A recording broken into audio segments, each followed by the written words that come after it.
Hello, welcome, and sorry. Happy Friday, everybody. Welcome back to another episode of Maple Bitcoin, your favorite three Canadians in Bitcoin, usually. But we do have a friend, a neighbor from the South. We have Jerry Loves Freedom in the house today. I'm going to give him a little bit of a couple seconds to talk about himself, his channel, and everything. But before we do, I want to give a big shout out here from the Maple Bitcoin. We're missing Forrest today, our third amigo here. Amigo, like that one, Jerry? Our third amigo in the house. And so he had a baby. He didn't have a baby. His wife had a baby. And so big shout out, big cheers to Forrest. And we saw a picture of Forrest's new baby girl. And he said that they have the same eyes. She has her father's eyes. Oh yeah, that's sick. Wow, I wasn't expecting that. That was good. I saw the picture too. Nice. So big congrats to Forrest and his wife and their new baby girl. Cheers. And Forrest, we'll be back next week. But in the meantime, we got pretty good company here. So we got Jerry Loves Freedom. Rajat and I spent some time in Vegas last week at the Bitcoin conference. We ran into Jerry several times. He was nice enough to chauffeur me and show me around the Sin City. So Jerry, he's got a guest spot on the show today. Tell us a little bit about yourself, a little bit about your journey into Bitcoin, and a little bit about your channel, because it is kind of unique. Yes. Who's the new guy? My name is Jerry. Thank you guys for having me. I appreciate it.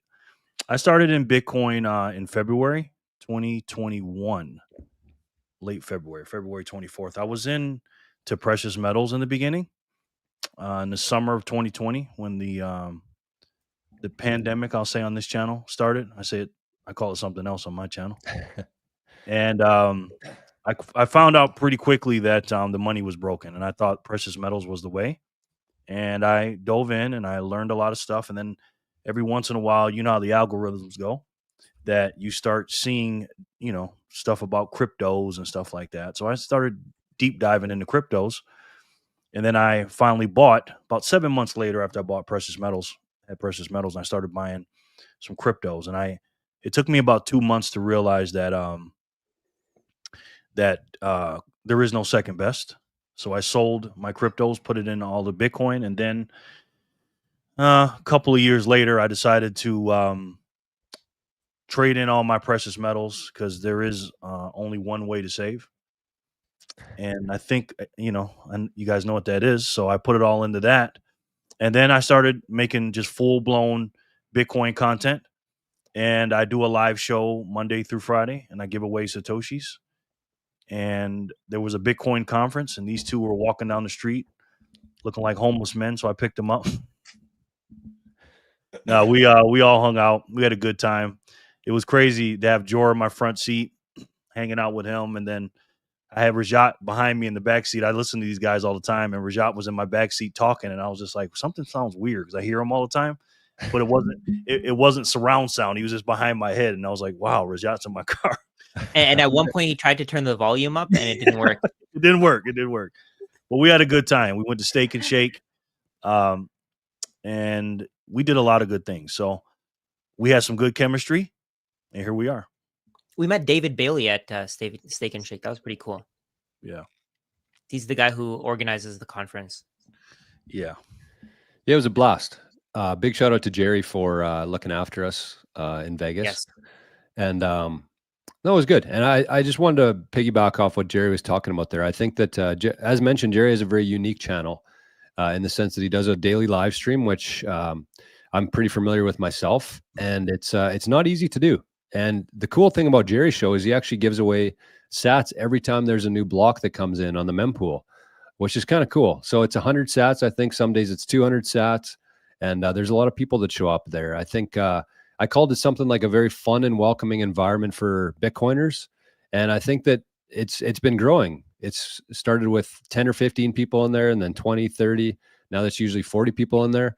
So Jerry, you've been doing some great, consistent work. And I love your takes on most things today. We argue about a couple of things, but it's Yeah. very few and far between. So great to have Jerry on the channel today. Thank you. Can I just say as a something real reminder, quick? yep, Real quick. of course. It's not some days that I do different amounts of Satoshis. It's only one day, and that's today. Fat It's Zap fat. Friday. It is Fat Zap Friday today. So my show starts at 1 p.m. Pacific, 4 p.m. Eastern. I might have to pull it back today. I don't know. Push it back. I don't know. But today We'll is see. Fat Zap Friday. I give double out today. Ooh. It's just a really, like, I call it fun and welcoming. It is. It's a great place to just go hang out with other Bitcoiners. There's a lot of good conversation there. Jerry covers some great topics. So make sure, if you're not yet, you search Jerry Loves Freedom. I'll find his channel here quickly while I'm yapping. But just like usual here, we're going to start out with a couple different topics around Bitcoin, and then we'll get to some questions from the chat. So if you do have any questions that you would like to be discussed, you can. That's the wrong one. You can put them in caps. That's the easiest way for us to see it. And if they have some urgency, if you have some priority, just like the mempool, you can actually send a boost or a super chat or a what's that thing called? A zap right beside Jerry's head there. So big shout out to everybody. We had a couple weeks off here, but the donations have still been pouring in here. So the cool thing about the zaps is you can actually attach a little message to it, a note. So if you have a question, if you have a comment you want us to read, you can send it to the QR code right beside Jerry's head there. So boys, pretty crazy week. Do you guys want to maybe let's just start with some Vegas talk. Let's let people show up into the chat. Let's maybe share our favorite part about the Vegas conference, whether or not we'll go back next year to Vegas, and kind of the main takeaway from you guys. Jerry, as the guest, I kind of sewered you on that video and Shake and Steak too, or Steak and Shake. You might as well kick this one off as well. Sure. I had a great time, and we're already doing a countdown for 2026. So I'll be there. And it's, again, a lot of people have complained and different, they've said different things about the conference or whatever. But the thing is, it's not about the conference; it's about the people. And the people, the most fun I had was actually outside of the conference. Like me, Rajat, and George just walking down Fremont Street, going to Steak and Shake, doing different things and hanging out with people, like-minded people like us. It's very hard to be around or find people like ourselves. You know what I mean? So again, you guys see people on the internet that you watch and everything else, and you get all the content in, and then next thing you know, they're all around the street, and then they're in the conference and everything. So it's great, and I had a great time. I told this on my channel. This conference was top 10 in my life, top 10 moments in my life. That's how much fun I had, and it's one thing like to see like a movie star or something, because I live in Las Vegas, so I see these people all the time, to be honest, and it doesn't even really mean anything to me. It meant more to me to see Jordan Rajat than it would to see some basketball player or some idiot athlete or something, or actor or something like that. So again, it's really, really fun. I highly suggest you go. I'm not saying to buy a ticket or anything like that, because again, there's been some whatever kind of feedback about it, but I would definitely book a ticket to Las Vegas and come on down and let's tear up the town in 2026. Yeah, Rajat, how about you? completely agree. It was more about the people than anything. Building those relationships, just seeing people come up to me and just having them greet me and say that they want to talk to me. It was crazy. I wasn't expecting it. Right. It was, it really makes you think about how far we've come as creators. It makes you think about how we've shared this knowledge with so many people. I was making a video just recently where I was referring back to one of my older videos. I started posting on YouTube when Bitcoin was like 40K, 50K or something like that. And people who followed that content, people who followed that, I guess, that guidance, they were coming up to us, and they were, well, all of us actually, all of us were getting people coming up to us, but they were coming up to us and they were saying how we changed their lives. And that was just crazy. That to me, it just felt like this is what I'm doing it for. Because the job that I was doing before, I mean, you don't really see too many CFA charter holders at a Bitcoin conference, and I was one of them. And I had gotten investigated by the CFA Institute, so I thought it was pretty interesting that the impact that I'm having now, when people are reporting me to the CFA Institute, is much bigger and more positive than the impact that I was having before when I was working at TD Asset Management. Yep. Completely agree with that. Every single word. I kind of went through the same thing. I didn't really have anybody report me as a CPA because I had retired my letters before they could. So I just, once I got out of there, I'm like, in Bitcoin, I'm never going back. And I have a feeling that Rajat's probably not going back to CFA land anytime soon either. No, not at all. And Rajat's being very, very modest right now when he says only a few people walked up to him. I had to play. I had to play security guard and bodyguard for Rajat and Jor. Let's just say that it was pretty cool. It was cool. You know, it's very interesting. And Jerry's saying the same thing too. Like there was also a lot of people who came up and shook Jerry's hand, and he was a recognized face around the city. I mean, he's been on the streets though, and he's been boots on the ground for the last couple of years, trying to get people to pay attention to what's really happening there. So from his YouTube, from just being around Vegas, Jerry also had a lot of fans there. It was cool. Like, I mean, I've never experienced anything like that in my life. I didn't take it too seriously because we're just people, right? And that's the people coming up to us, like Vake here. I met Vake at the Brazilian Steakhouse on Tuesday night, I believe it was, or maybe Monday night. I don't know when it was, but yeah, it's cool. You can actually put faces to profile pictures like this. That's a cool thing for me, and that's probably the theme here between all three of us is like, it is different, but my main takeaway from it and kind of what the realization that I had is that I had guys like Jerry, Rajat, both guys who I've started channels with, both guys who, in a way that's starting a business with, who I had never met before. And then with Bitcoin Citadel, we had Daniel and Craig and Bodie and more people there that I'm actually business partners with that I had never met in person before. And I think that that's just a trend that's going to continue. We're no longer limited to our local area and people who we can connect with and people who we can start businesses with and who we can build things with. We're no longer limited to our geographical area anymore. You can find somebody on any part of the planet now and start something and building with them. And then eventually when you do meet them in person, it's just so much more of a special experience with that. So it is cool. It's cool to see the profile pictures come to life. It's cool to hang out with these guys driving around Vegas and walking down Fremont Street. It was an awesome experience. And even though it was very expensive as a Canadian in Vegas, it was worth every single penny there. So I would suggest, if you've been kind of on the fence of thinking about going to, whether it's the Bitcoin conference or not, just a local meetup. There's a lot of smaller meetups around Canada all year long and in the US. So just go there. You cannot replicate the feeling of being face to face with another Bitcoiner, because it doesn't matter what your interests are. You have the foundation there, which is Bitcoin, that you can go from there.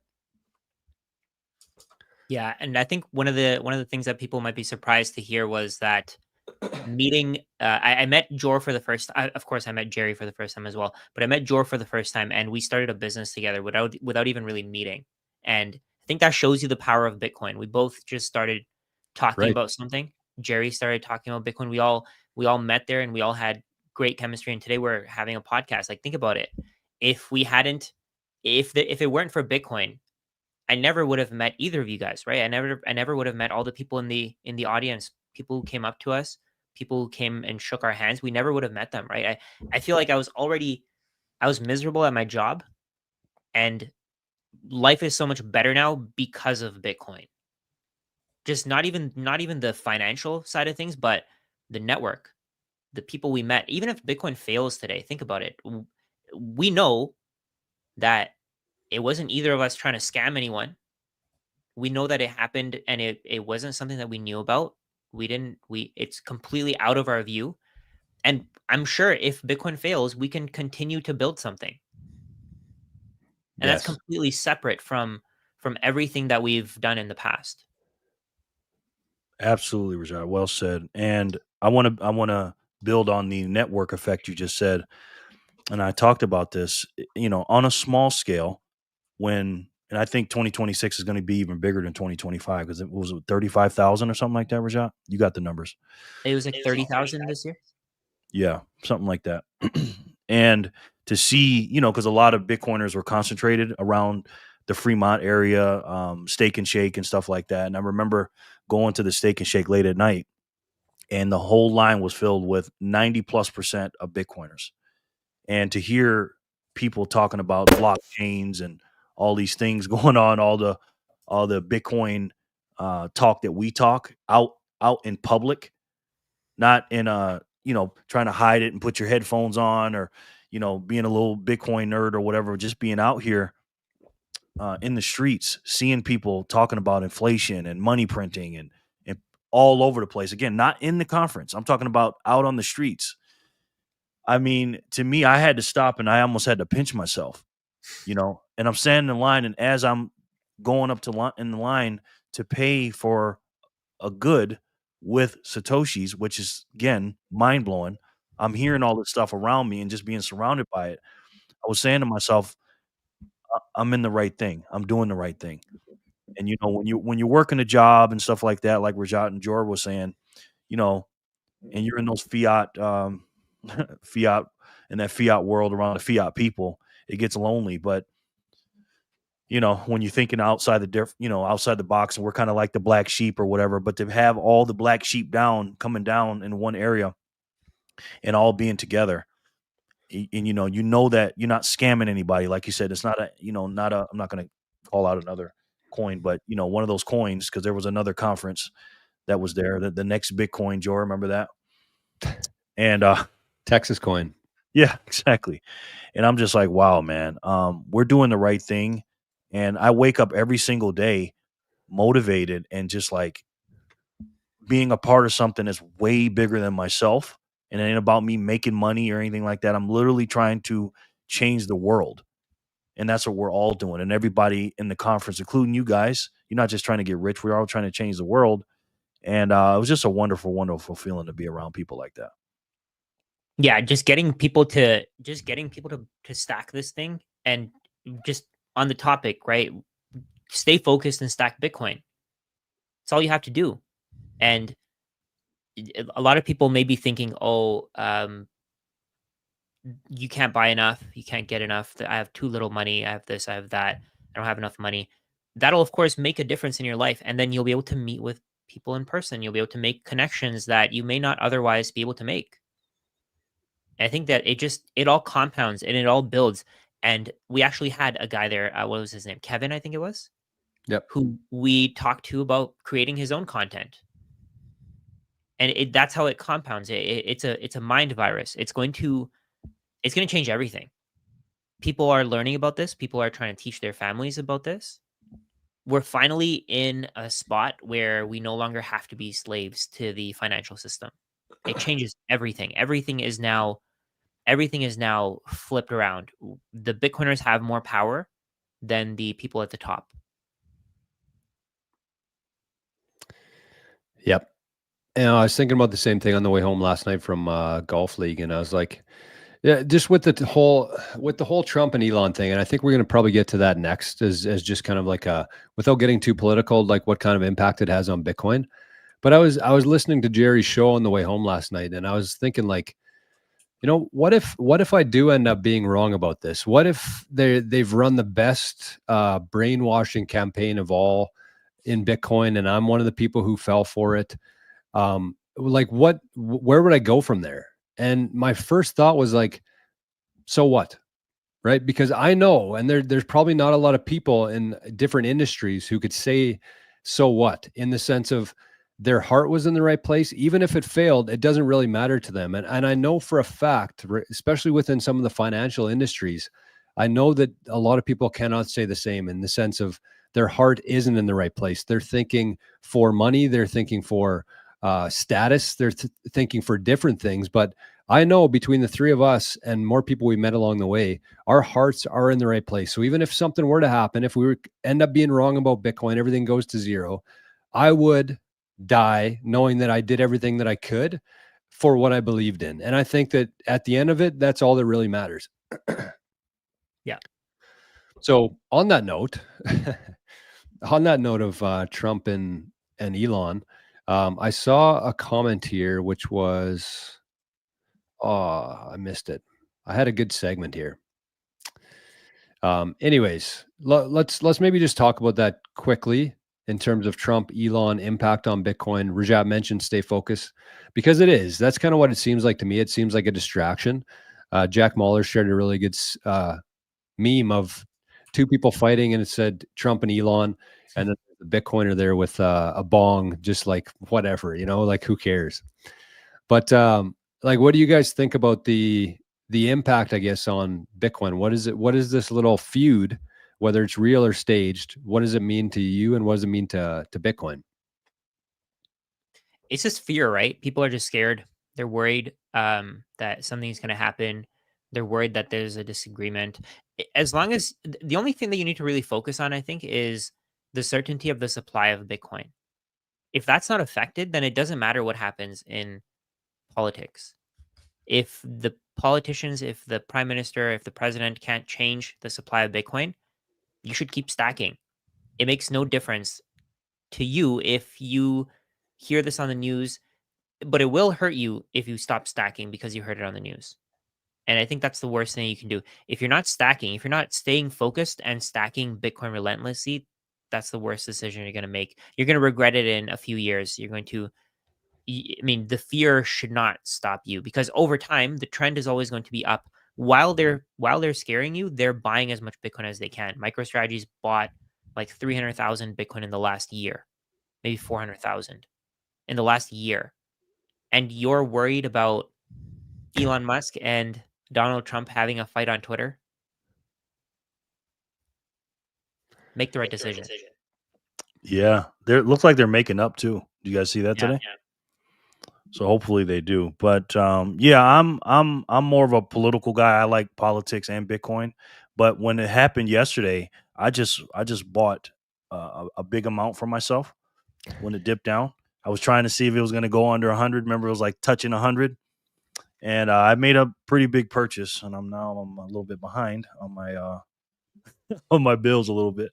But I smash bought, and I dove right in, and it is good to stay focused, of course, on the big picture, because again, there's a lot of distractions out here, and as a Bitcoiner, it's almost like we're living in the matrix, but we're outside of it, and we can see all the noise and stuff when everybody's falling for it, and we're just like, yeah, but come on over here, let me show you something. Because again, I just tell people, get to 1,000,000 sats, put it in cold storage, and get to your 100 hours and study. You know what I mean? And just stay focused. Get as many of these things as you can, man. I just still can't believe we're getting 900 something Satoshis for $1. I wake up every day pinching myself. That's just a steal, in my opinion. So just stay focused. Yeah. Yeah, I think I think for me the main takeaway from the little argument we have going on between Trump and Elon, or what it was before, anyways, is it just shows that Bitcoin doesn't really care. Like, I mean, the price dropped a little bit, but it didn't drop 25% like Tesla stock did. And I think whether you're talking about Elon Musk, Michael Saylor, Tim Apple, or Tim Cook, or whatever Trump calls him, Tim Apple, they're the risk that a lot of these companies have is the centralization, the fact that there is the risk of them having a CEO, and that CEO could be involved in a scandal. They could get into an argument with the sitting president of the United States. They could die. They could get into a car crash or a plane crash. That has a huge impact on the stock price, as we saw yesterday. And there's a lot of people who have a lot of their wealth stored in some of these assets. And it was actually a Maple Bitcoin video that we did a couple months, maybe it was a month ago now, with Forrest, Rajat, and myself, where we did an asset tier list. And we put gold ahead of Tesla. And people were giving a shit all over the comments. They're like, what's wrong with you guys? Tesla's outperformed gold by 100x in the last whatever, And the reason why we put Tesla or gold ahead of Tesla and Bitcoin ahead of gold, for obvious reasons, but we put gold ahead of Tesla, is because of the risks involved. Gold doesn't have a CEO. You can actually take custody of your gold coin. You don't really own it like you own Bitcoin, but you can still take custody of your gold. And so that's kind of what we were getting at. And it turned out to be true, because gold, there's nothing that could happen to gold where it would cause a crash of 25% in one day based on gold getting in a fight with silver or something like that, or Bitcoin getting in a fight with Ethereum. Like, these are the risks that are taken away when you store your wealth in an asset like gold or Bitcoin, preferably Bitcoin. But that's kind of the point that we were trying to make. And I think that, it aged pretty well. Oh, sorry, Rajat. I didn't see your screen here. No worries. I just brought this up while you were talking about it. So people were talking about Tesla versus Bitcoin here. We could see. No offense, but I'm glad you're not investing my money. Tesla will outperform Bitcoin in 5 years. That's not the point. The point of Bitcoin isn't to outperform Tesla. The point of Bitcoin is to save. Tesla is an investment. Tesla is a way for you to invest for the future, to multiply your cash. But Bitcoin is a savings account. Right now, we're being sold the future form of money for the current money. The current money doesn't work anymore. It's garbage. People are already figuring it out. But you're able to get Bitcoin, which is money that you can take full self-custody of. You can't do that with Tesla. You can't do that with any other asset, pretty much. And Tesla is already underperforming Bitcoin. It's already below Bitcoin. Tesla's been around for what, 25 years now? 20 years maybe? Probably before the before it went public, right? Yeah, I would And say Bitcoin's so. Bitcoin's only been around for what, 15 years, 16 years, and it's already increased in market cap past Tesla. And there's a reason for that. It's going to keep going. It's going to be worth 10 Teslas.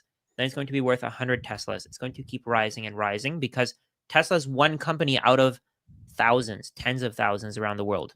Bitcoin is the only one. Yes. Yeah, there's a lot of risks. Like this, the CEO is the prominent one that we're talking about today. But of course, you have supply chain risks. You have competitors. You have. I think that over these next couple of years, this is kind of my thesis on things: is people are going to really realize the difference between a real asset like Bitcoin and a fake asset like pretty much everything else. Because as technology improves, as AI improves, as we get better and better and more efficient at producing things, they don't mean anything. This world is going to be abundant of anything that you could ever imagine. But we need Bitcoin as the scarce foundation that's going to measure everything like that, because that's where we're headed. We're going to live in a world in I don't know, 5-10 years. It's already happening today where you can literally 3D print a house. You can 3D print anything from your own. I mean, you can't do a house from your basement, but like that's kind of the world that we're moving into. You're going to be able to have whatever you want to. And so in a world like that, you need a scarce asset, a truly, absolutely scarce asset like Bitcoin. Otherwise, it would just be a zoo. So thank God for Bitcoin, I guess, in that sense. But yeah. Any last comments on Trump Elon? Stay focused.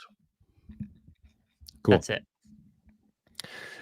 So where should we go from here? Kind of the plan today, I think, is we're actually going to bring up a tweet from Rajat. And Jerry and I are both historically, how would you call it? We speak to the average people, right? We're not the British hodls of the world. We speak to the average people, and we know what the average people have in their house, in their possession. Even if they don't have $10,000 in their bank account or in their stock portfolio, they have stuff around their house, right? And so that's kind of one of the things we've been preaching for a while now is there's absolutely zero excuses for somebody to own 0 sats today. Just take a look around your house. Even if you trade $50 Nintendo for 50,000 sats, like that's something that every single person could do. And it was Rajat actually that shared a tweet today that we wanted to talk about here. So let's see it.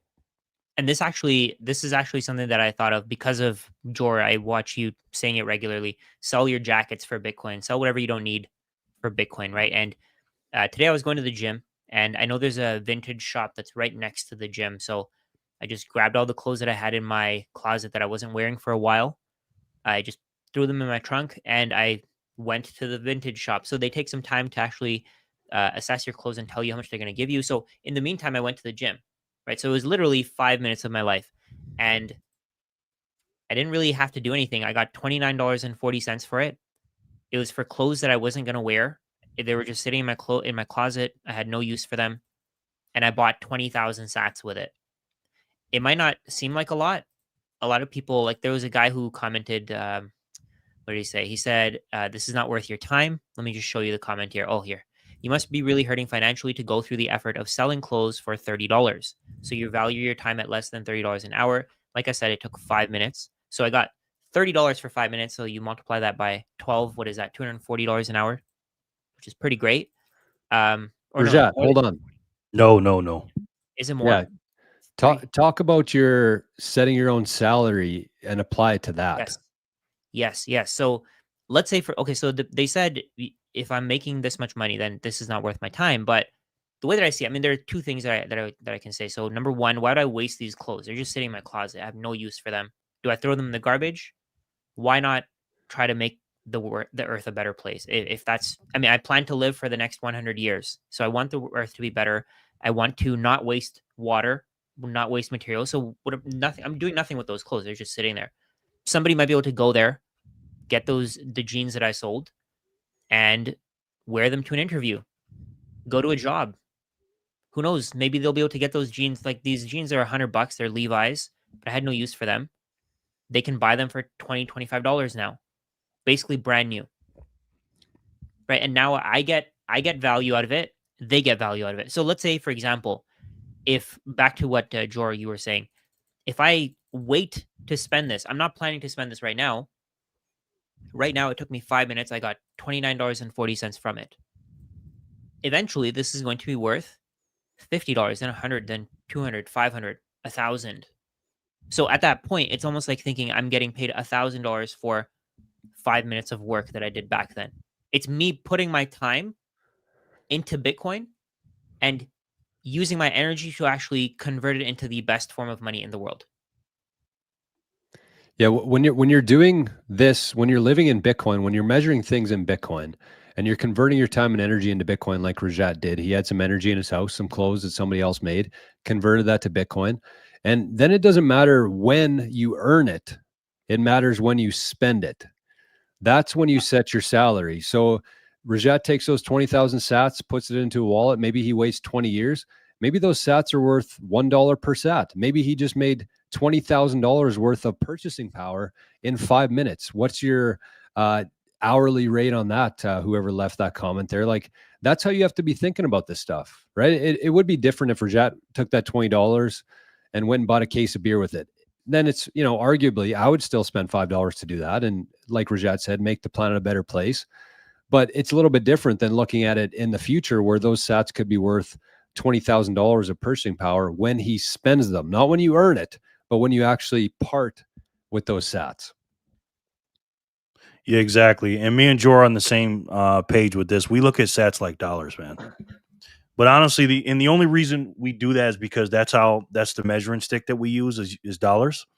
But to me, it's not even close. Like, Satoshis are way more rare and more worth more to me in the future. Like George said, when you spend them, than the purchasing power than dollars, because there's only a finite amount. If you guys seen the Coinbase commercial, I show that on my channel all the time.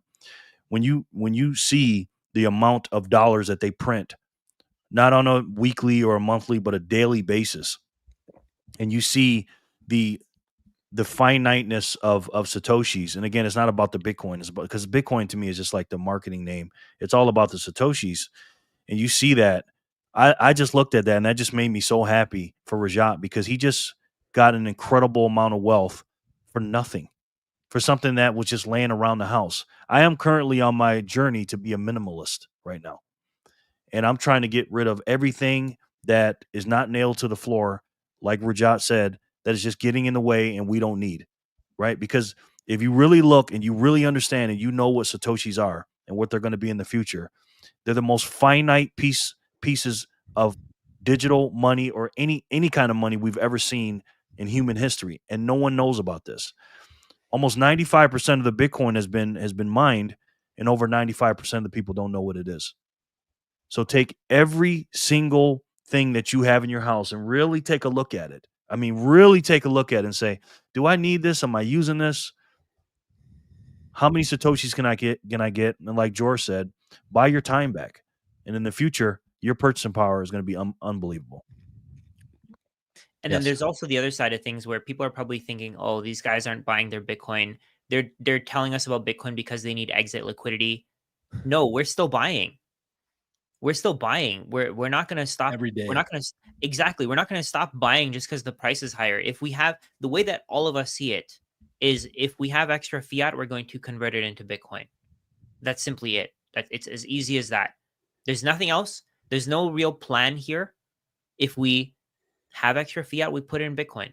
That's it. And then we plan to hold it. Well, there is a plan. We hold it for 4 years, but it's not like if after 4 years, if Bitcoin's price is up, it's not like we're going to sell. It's still our savings account. It's just that our purchasing power has increased massively. And now we have more freedom. We can do the things that we want to. We can think about how our future will look with this Bitcoin, how Bitcoin will look. So somebody asked here, then who's selling? It's people who have held for, let's say 20, or sorry, not 20 years, 15, 16, 14, 13 years. People who bought at $1, $2. If they bought 1,000 Bitcoin at $1 each, they now have $100 million worth of wealth. If they sell 1,000 Bitcoin, it doesn't affect them. They still have $99 million worth of wealth. So to them, it doesn't matter. The important thing here is don't worry about what the price does. Stop worrying about who's selling. Exactly, like Letha said, who needs 2 kidneys? Sell one. Get rid of one. You don't need it. And then buy it back later. At some point, you'll be able to buy 30 kidneys with your Bitcoin. Right? And the point here is just don't think about the price. The price is just one metric out of many. The price over time is going up, but in the short term, it'll be volatile. For all we know, in the short term, we could see a 50% drop. For all we know, in the short term, we could see an 80% drop. But over the long term, that's all that matters.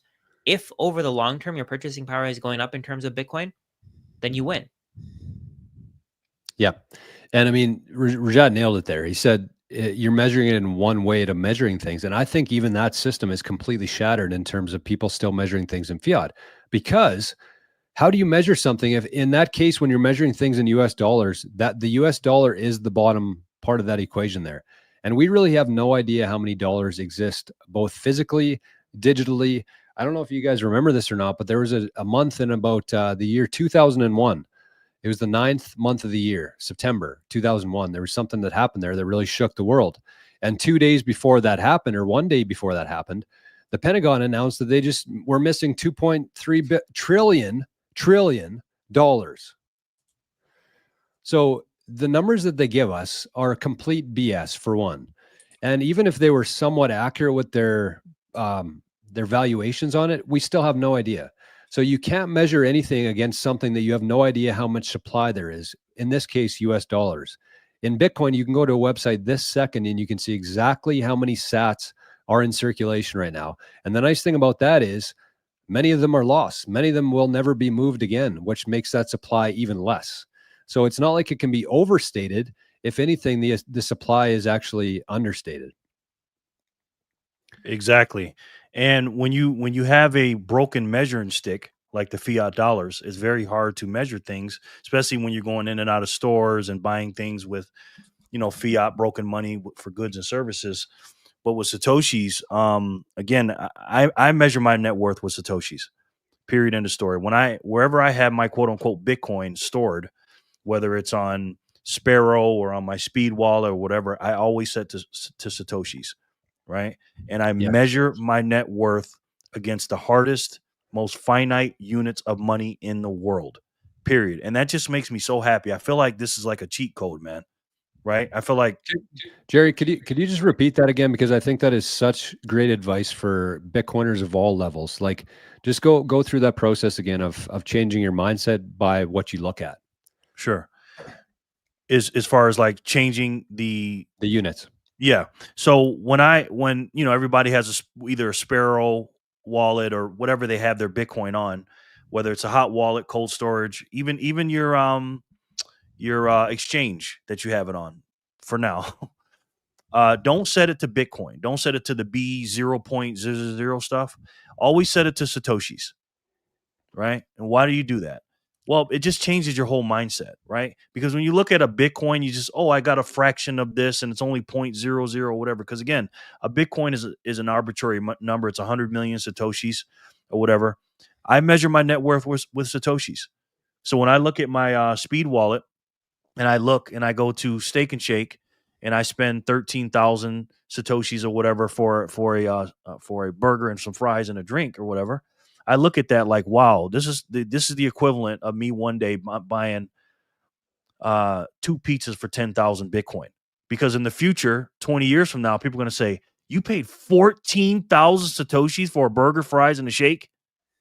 Because 14,000 Satoshis is going to be somebody's, dare I say, yearly salary or monthly salary or whatever, whatever year it is. Monthly, then yearly. Yes. Right. So you got to look at your net worth in Satoshis, man. Period. I mean, again, it is so crazy to me. We're talking about we're still buying and stuff. I buy quite often. You guys know how much I buy, Jor. And I buy quite often. And I smash buy and I buy, my DCAs and stuff.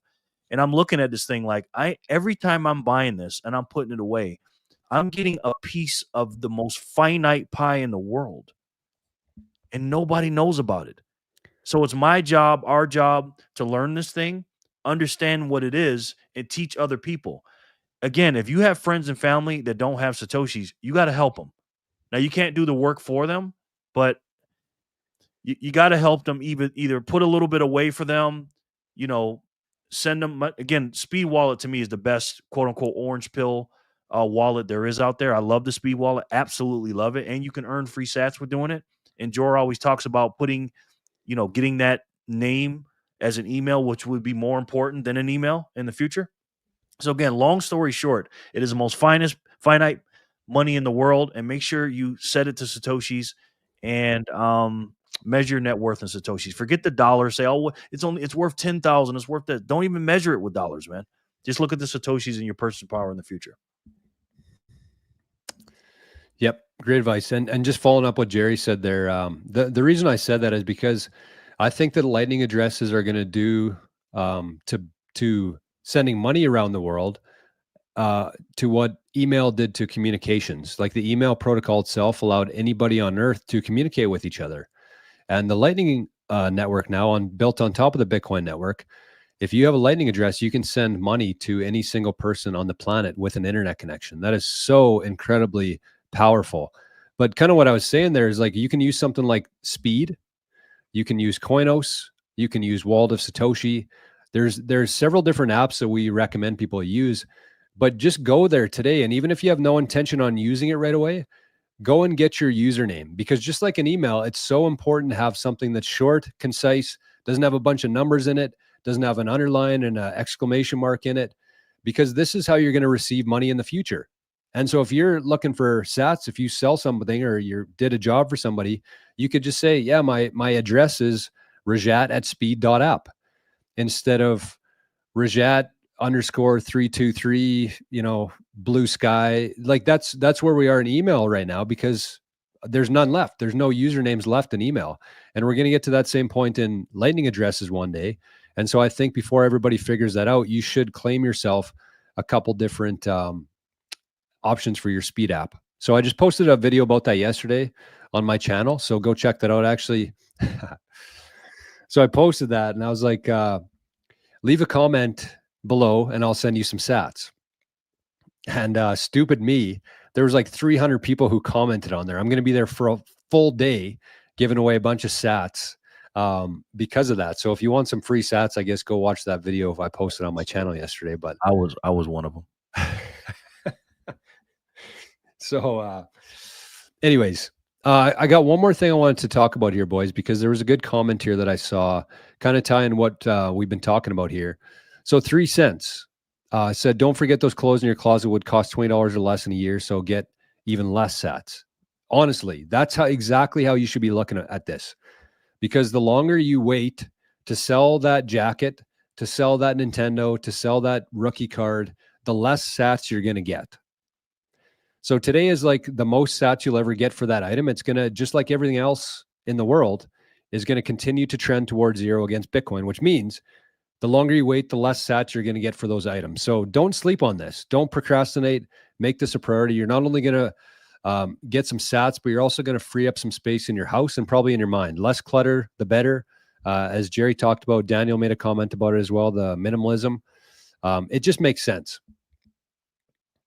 Have you guys thought of this? Actually, I was just thinking about this while you were talking about this. So, if you let's say you buy, let's say you think Michael Jordan is going to be a really great player, and you get a rookie card of his, you sell it, and then when he retires, you buy it back, and you buy Bitcoin with the Ooh. proceeds from the sale. Do you think that would outperform Bitcoin? The increase in value of the card? Yeah. It really depends because I think that if you look at an athlete like Michael Jordan, Wayne Gretzky, Tiger Woods, there might be 5 people in history that might outperform Bitcoin, but there's 5 million other athletes who won't even come Oh, close. It'll true. probably go Yeah. down over time.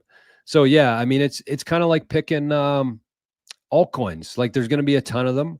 Maybe 4 or 5 might actually succeed. I doubt any of them will outperform Bitcoin over the long term, but it's the same kind of thing. The rest will fail. And that's why Bitcoin is the best place to store your value in that sense. And the other thing too, there, I've thought about this myself, Rajat, because if you look at something like Michael Jordan, let's say that you're really bullish on Michael Jordan. You saw this kid come out of college. He had the best career. Nobody was really looking at him very much, but you had this feeling that he was going to be the best of all time, the best player of all time. So you buy his card. It shoots up in value after a couple of years. He's the rookie of the year. He's doing all the right things. But then he breaks his knee. Oh, it's There's over. all of your time and energy, your wealth, everything that you've, put into that card is gone because an athlete, one person, just like Elon Musk in this case, it'd be the exact same kind of thing because they injured themselves. That screwed your portfolio over because of that. And Bitcoin doesn't have any knees to break. There's no injuries in Bitcoin. It's the place you want to store things. And, you could probably buy 10 Michael Jordan cards if you save in Bitcoin instead.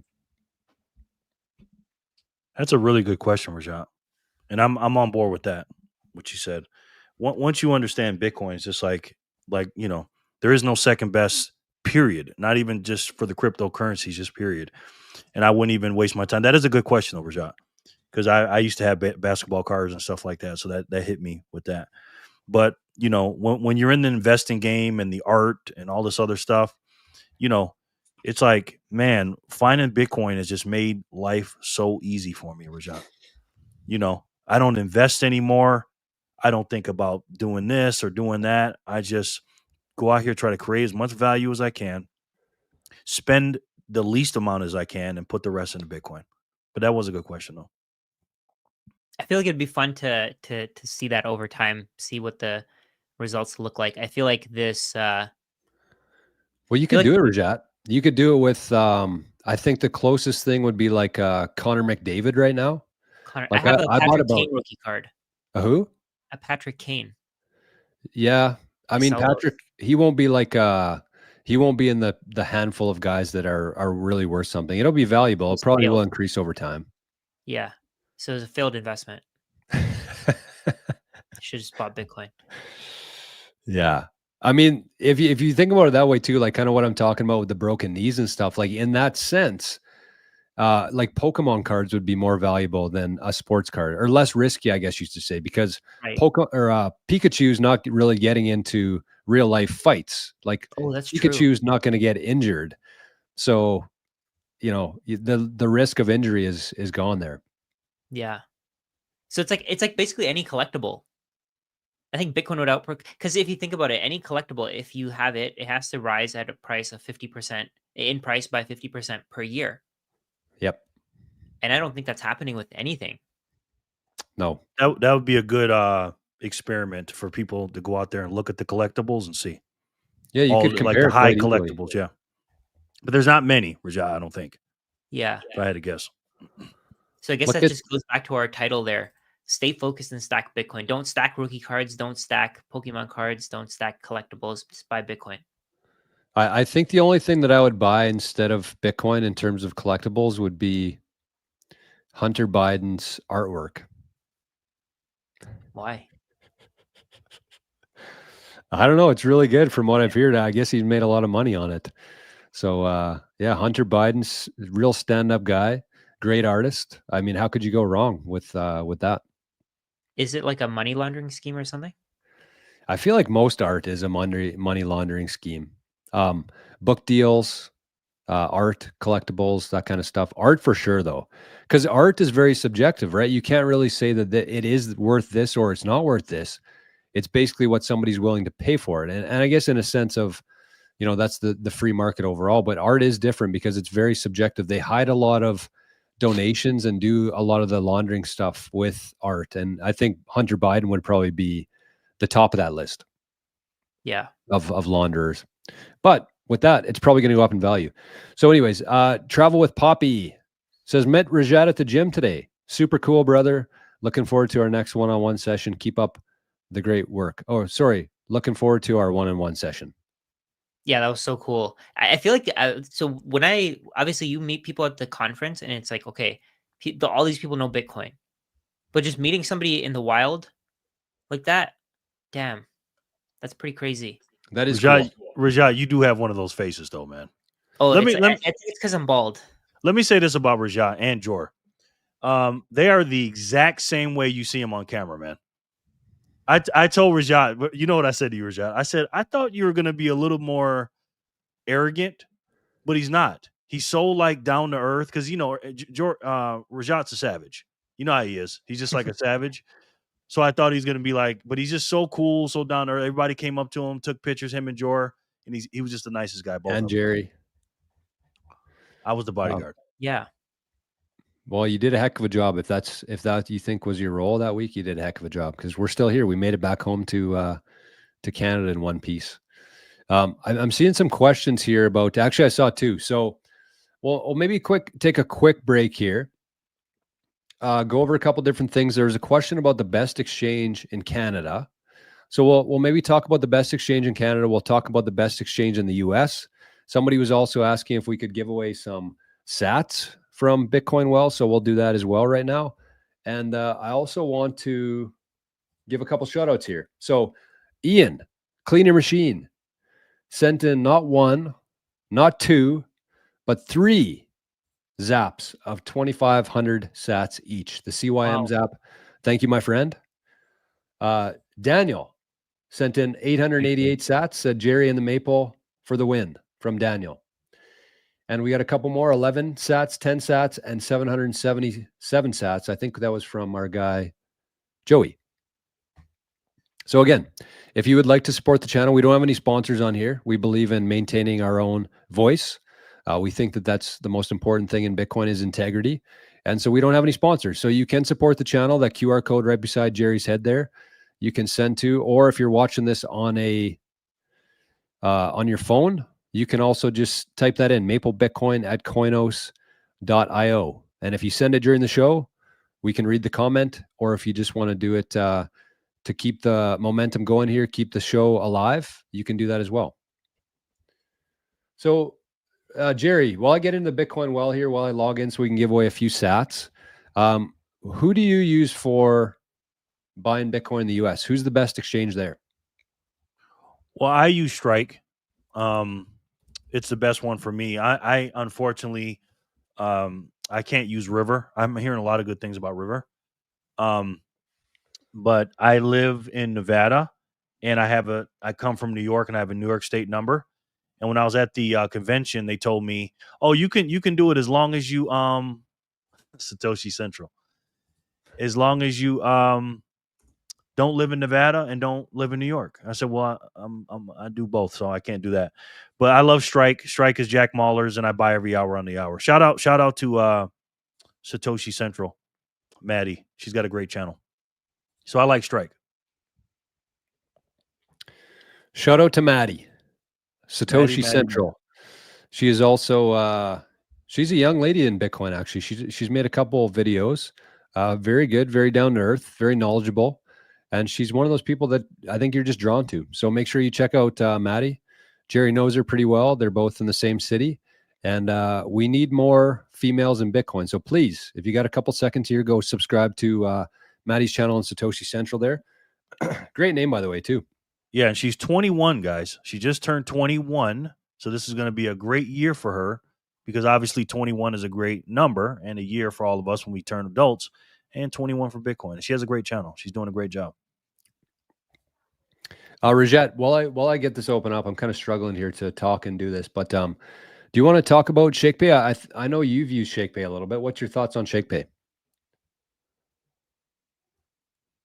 Oh, you're muted, bud.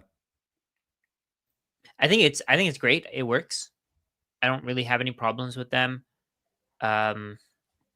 Transactions are fast. It's always e-transfer, so they accept the money pretty quickly. That transaction that I had posted before, that's from ShakePay. I don't shake my phone anymore because they started getting people to use their debit card or whatever to make transactions. So I stopped doing that. But there's a perk where they give you a debit card or a credit card where you spend on that credit card. If you keep doing transactions weekly, then you get an extra amount of Satoshis, and I think you get rewarded in Bitcoin through that or something like that. But I don't know. I have no problem with them. The way that I see it, though, I don't really care about which exchange I buy from. The only thing that I'm more worried about is getting Satoshis and taking it off the exchange. As long as you can take it off the exchange, I think you're fine. It doesn't matter where you get it from. So, for example, you want to make sure that the exchange isn't charging too much of a fee. For example, what's the exchange? Coinbase. They charge like 5% in fees if you have small transactions. But ShakePay, they don't do that, right? ShakePay just charges you a percentage. So if you buy $1, they'll charge you 1 cent. At Coinbase, if I buy $1 worth, they're going to charge me $1 in transaction fee. So I can't really buy $1 worth. So that's something you have to think about. If you're buying small amounts, you need to go with an exchange that's going to allow you to buy small amounts. Is ShakePay like the Canadian fold? Okay. Yeah. Yeah. Personally, like I've used ShakePay before. I use Bull Bitcoin, or not Bull Bitcoin. I've used Bull Bitcoin as well. They're a great exchange here in Canada. But the only place I've been buying as of late is Bitcoin Well. The one thing I would say about ShakePay and who should be using ShakePay in this case is somebody who doesn't have the ability to take self-custody of their Bitcoin yet. Because if you're using an exchange like Bitcoin Well, the nice thing about them is they don't hold any Bitcoin at all or dollars. You send them money, they send you Bitcoin instantly. They don't custodian any Bitcoin or dollars, I don't think. So that's the nice thing about Bitcoin Well. It's a little bit more advanced, I guess. You need a wallet already. But ShakePay, you can just send them dollars. You literally send them an e-transfer and you can buy Bitcoin with that and store it there for a while, which again is against popular opinion within Bitcoin. But I really think that sats are safer on an exchange like ShakePay if you're somebody who's brand new to Bitcoin. They're reputable. They've been around for a long time. And as Rajat mentioned there, you can actually shake your phone once a day and earn free sats. I think I get about 300 sats every day just for literally opening up the app and shaking my phone. So I use their Visa too. I use it for all our business purchases. I use it for all my daily purchases in life. It's exact same as a Visa card. Either way, they're collecting my data. So I figured I might as well get some free sats back for doing so. So there's a couple links we have here. We have one for Bitcoin Well for Maple Bitcoin, which I'm going to talk about in a sec here. We have a link for ShakePay. I'll put that in the comments. So if you're watching this later, and I'll throw them in the live chat now for the people who are watching now. But yeah. You notice the common theme here, Bitcoin only, guys. That's the common theme. ShakePay is not Bitcoin only. They do also do ETH. No, that's okay. They do also do ETH, but I mean, I've never bought ETH from them. For me, it just works. Even if it was an altcoin, if it was an altcoin exchange as well, I don't personally care, because I mean, unless, let's say, information can be leaked, maybe they don't care about that kind of stuff. Like Coinbase, actually, maybe that's something to discuss. Coinbase is not Bitcoin only, and they have had a lot of issues with leaking people's information. So I may have just corrected myself live there. Maybe Bitcoin only. It doesn't matter which exchange you use. That's your that's what I was saying before. But I mean, if it's Bitcoin, I guess maybe if it's Bitcoin only, then it doesn't really matter. But I've never had any issues with ShakePay, which has been pretty great. I think the main point here is just get Bitcoin. Yes. Yep. That's a great point. I do want to talk about Bitcoin Well, though, because especially if you're in Canada, and whoever asked that question is obviously from Canada, if they're asking about ShakePay. But there's a couple different features that Bitcoin Well has that no other exchange that I've ever seen in the world has. One of those is actually the ability to swap from layer 1 to layer 2. So swapping your Bitcoin from on-chain to Lightning, if you want to participate on Nostr, if you want to pay for things in Bitcoin, you want to buy a burger at Steak and Shake, things like that, you can actually do that swap for free using Bitcoin Well. you can also pay bills. So you can actually start the transition away from the fiat system. You don't have to go through your bank anymore. You can actually just set up your whoever you're making your payment to, your credit card company. That's what Jack Mallers does. He doesn't even have any dollars. He just buys everything with a credit card and he pays for it with Bitcoin using Strike. So you could do that in the US. In Canada, the version of that is Bitcoin Well. So I love Bitcoin Well. It's what I use for all my purchases of Bitcoin these days. And we actually have an account with them now. So I just shared it there. It's bitcoinwell.com/referral/Maple Bitcoin. And so it's a good way to support the channel without actually giving us any direct funding. You just buy some Bitcoin. I think we get a very small percentage of that Bitcoin. And that's the one that I recommend everybody use. Again, it is a little bit more advanced because you have to have a wallet already, but I'm thinking most people who are watching the show would be at that level already.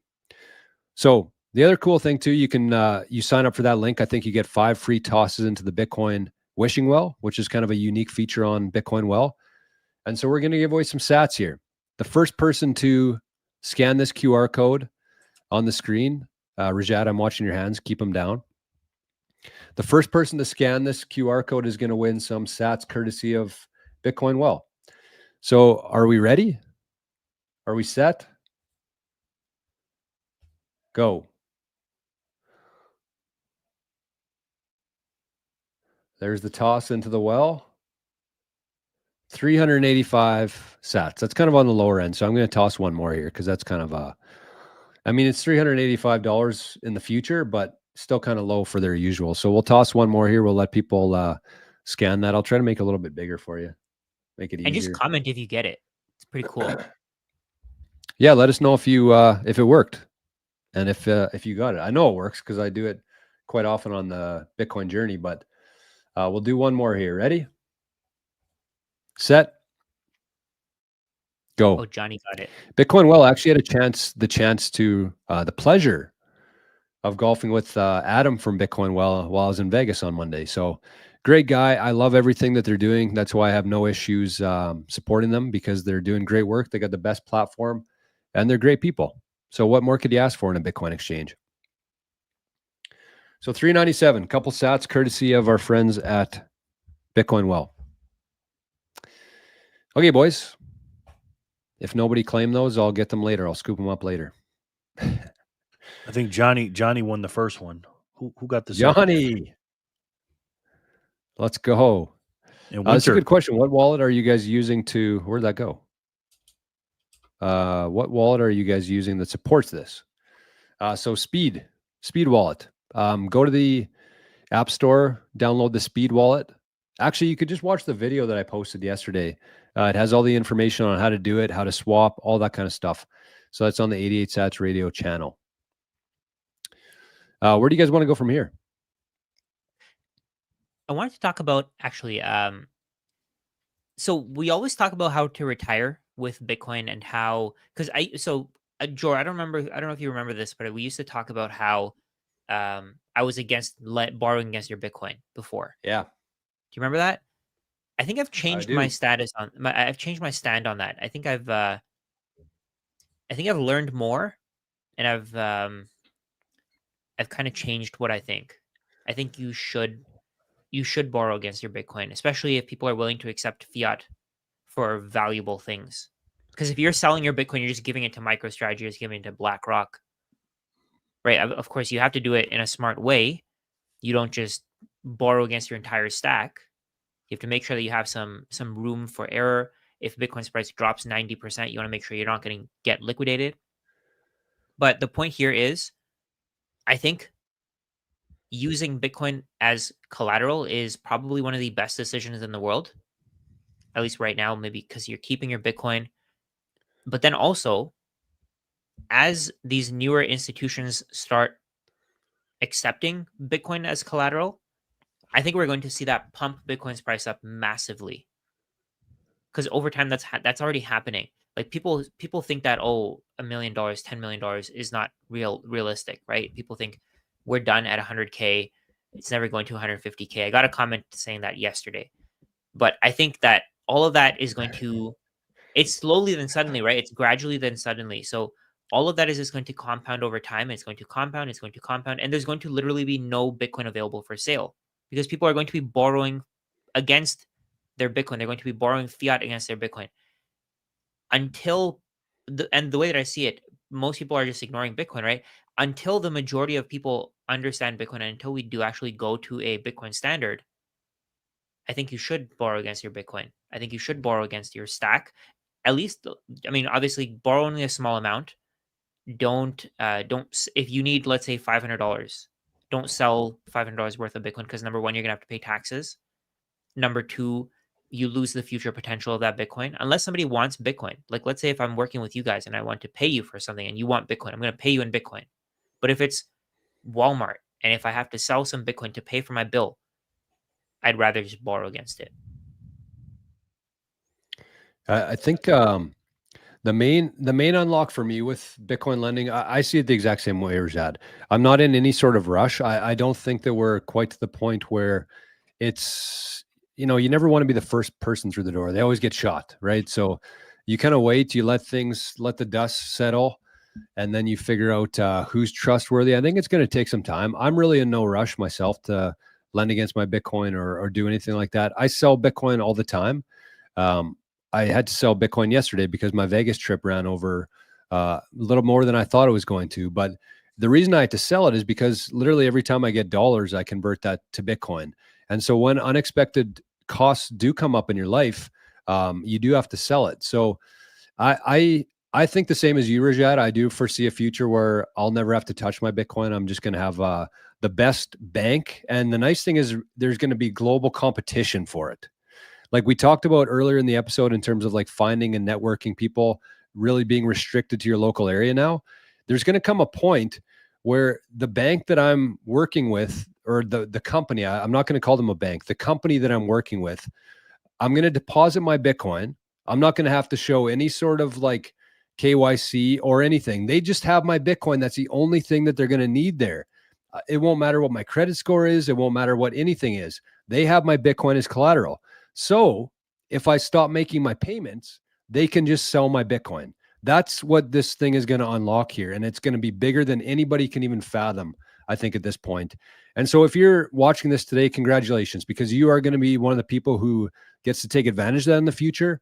And while you're paying your expenses in fiat that you borrowed against your Bitcoin is going to go up more than the costs that you're paying to service that Bitcoin. It's incredible. Absolutely. It's the ultimate collateral. I mean, Michael Saylor talks about it all the time. You know, he talks about the cyberspace, the New York City, Manhattan, and cyberspace. I love that one. Where these rich people that own New York City, blocks of New York City, whatever, they don't sell that stuff, guys. You know, they borrow against it. And in the future, again, there's going to be no asset on the planet that's going to be more finite than your Satoshis. Nothing. It's not even going to be close. And I'm in the same camp with Jor. I'm not thinking about it right now.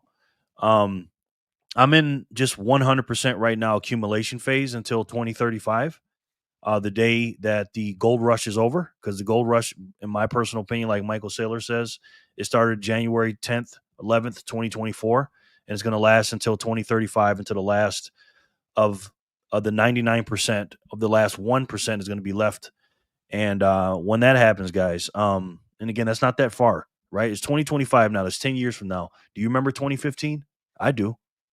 The world is going to look completely different, and there's going to be a lot of institutions, almost every quote unquote financial institution, bank, or whatever you want to call them, that's going to want your Bitcoin, and they're going to be competing in the future for not only to give you the best rates, but to give you the best length of the loan and everything else. It's going to be a lot of competition. Right now, it's brand new, and like George said, you know, you don't want to be in for the first through the door to get shot first. But again, I would just, you know, hold your Bitcoin as long as you can. Of course, you know, everybody's different, and your finances are different. Personal finance is personal, but try to hold on to it as long as you can, because trust me, it is going to be the most pristine collateral in the world. I wanted to mention something. One way, so I agree with everything you said there, Jerry. I was thinking, just as I kind of go down this rabbit hole, I've been thinking about how, let's say, for example, let's say you bought your Bitcoin at 50K, now it's at 100K. If you take on a 50% loan to value loan, it's like you're taking your money out. You're basically just getting your money back. It's like a stop order, right? It's like a stop loss, basically, where you bought it for 50K, you took out your 50K, now you can spend that 50K if you want to, right? So it changes everything. And you have to Literally. be smart, of course. You have to wait. You can't do it immediately. When you buy your Bitcoin, let's say you buy it today and you take on a loan today, you could put yourself in a position where you might get liquidated if you don't have more Bitcoin. But let's say you buy it today, a year from now, it quadruples in price. Borrow against 5% of what you have. And you're so under leveraged, you're at like 1% leverage. Your loan to value is like 1, 2, 5, 10% maybe. And if Bitcoin's price does fall, you can start adding more collateral. That way your Bitcoin's not going to be sold. When Bitcoin comes back up, you can buy it right back. Or if you want to, you just leave it there and you can let it be liquidated. Keep in mind though, you may have to pay the taxes on that. But it's like I mentioned, it's like a stop loss where if Bitcoin's price goes to a certain level, it's automatically going to be sold and you're out. That's it. Absolutely. Yeah, and I think it's that's kind of where I would go from there. Is like make sure that you know you don't want to just throw your Bitcoin to a random company that you found online. Like that's why I'm saying let the dust settle a little bit here. If you are in a rush to do this, make sure you do some very good due diligence on it. Understand the terms, understand what could happen to your Bitcoin, because we are not immune from another 70% drop. Honestly, I don't think it's going to be there for long, but that doesn't mean it's not going to happen for a flash. And that could be like detrimental to somebody out there who has been, taking their time and energy, learning about Bitcoin, doing it the right way. But just like one Sunday night, it's gone because you didn't really understand what you were getting into there. So just beware. And again, what both these guys are saying is that it is the best collateral. We know that already, but the system's not really set up for that yet. So just give it some time, do your due diligence. And that was the one thing. So when I was talking about the Tesla shares versus Bitcoin, I had competitors, supply chain, PE ratio, forced buyers, room for growth, custody of the asset, and CEO risk in there. And the one advantage, Bitcoin won all those against Tesla. But the one advantage that Tesla has over Bitcoin today is that you can leverage your Tesla shares. You can use that as collateral and take on debt against that. And that's what a lot of rich people do. And Elon himself, I think they had to tell him to stop putting I think Saylor mentioned that, or somebody mentioned that, Jack maybe. He had to stop using his shares for collateral. But again, that's the world that we live in today. That's not the world that we're going to live in from 5 or 10 years from now. So Bitcoin is new. This whole ecosystem, lending, collateral is new, but it is going to be very important, I think. And again, if you're watching this today, congratulations. If you hold any Bitcoin today, you're going to be able to leverage this in the future. And unfortunately, there's going to be a lot of people who aren't, but sucks to suck, I guess you'd say. We tried to tell you. That's it. I got something I want to talk about if you guys don't have anything. I wanted to actually just finish that off Yeah. with a spreadsheet, just because I feel like the spreadsheets just illustrate the point a lot better. Sorry, do you mind just sharing my? Oh, there you go. Okay, so let's say you have 30. I'll get rid of this. So let's say you have $30,000 worth of Bitcoin. Today you can borrow $15,000 against it. Of course, the rates are higher. The rates are like 10%. Wait until maybe Bitcoin. I mean, I don't think it's ever going to be stable, but wait for the loan terms to be in your favor. So let's say, for example, some loan term comes out where they allow you to borrow for 5 years. You can't get liquidated. They hold your Bitcoin in multi-sig. All of those things work in your favor, right? They have control over Bitcoin because you have the multi-sig, but they can't liquidate you without letting you know. Of course, your Bitcoin could still be confiscated. That's one of the keys. So something you want to do is when we're like right now in the middle of a bull market, maybe near the end, I don't know if we'll go higher. Maybe we don't have these bull and bear market cycles anymore. But the higher the price goes, I would say use a smaller percentage as collateral of your total stack. So let's say you have one Bitcoin. Today you might want to use like 0.05 Bitcoin as collateral. Right? But over time, that 0.05 Bitcoin. So let's say today that 0.05 Bitcoin is worth $5,000 and you're using $2,500 as leverage, or so you're borrowing $2,500 against it. Let's say the Bitcoin's value doubles, so your collateral doubles. Now this collateral goes to $10,000. Your lender will give you another $2,500. They'll print another $2,500 and they'll give them to you. You just have to agree to it. That's it. You basically just increased your wealth to $5,000 now. You can take $5,000 out of it. Now, if you think about this, let's talk about how our kids could be impacted by this positively. Let's say you buy them 1,000,000 Satoshis today. You buy 1,000,000 Satoshis and you just put it in a wallet.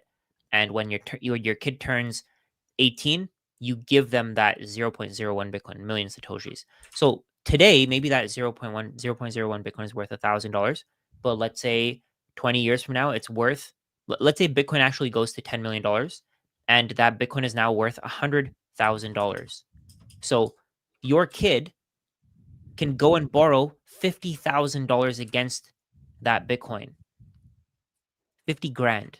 And they'll probably be able to get great terms on that where they can't be liquidated because the bank wants their money. The bank wants their collateral. Rates will probably be down to like 1, 2, 3% at that point. Bitcoin's volatility, I mean, who knows? Maybe the fiat currency system doesn't even exist anymore. So you just give your kid 1,000,000 sats and they can do whatever they want with it. They can buy a house. They can buy a car.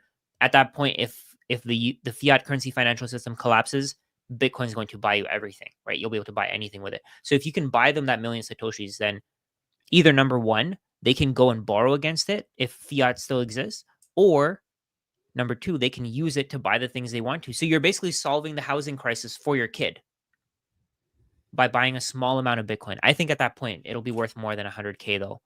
Let's say it's worth 500K.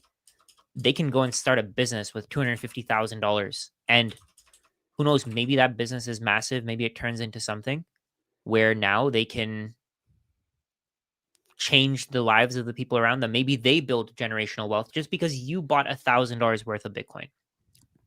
Or they just enjoy what they're doing instead of bullshit jobs for the rest of their life. Yeah.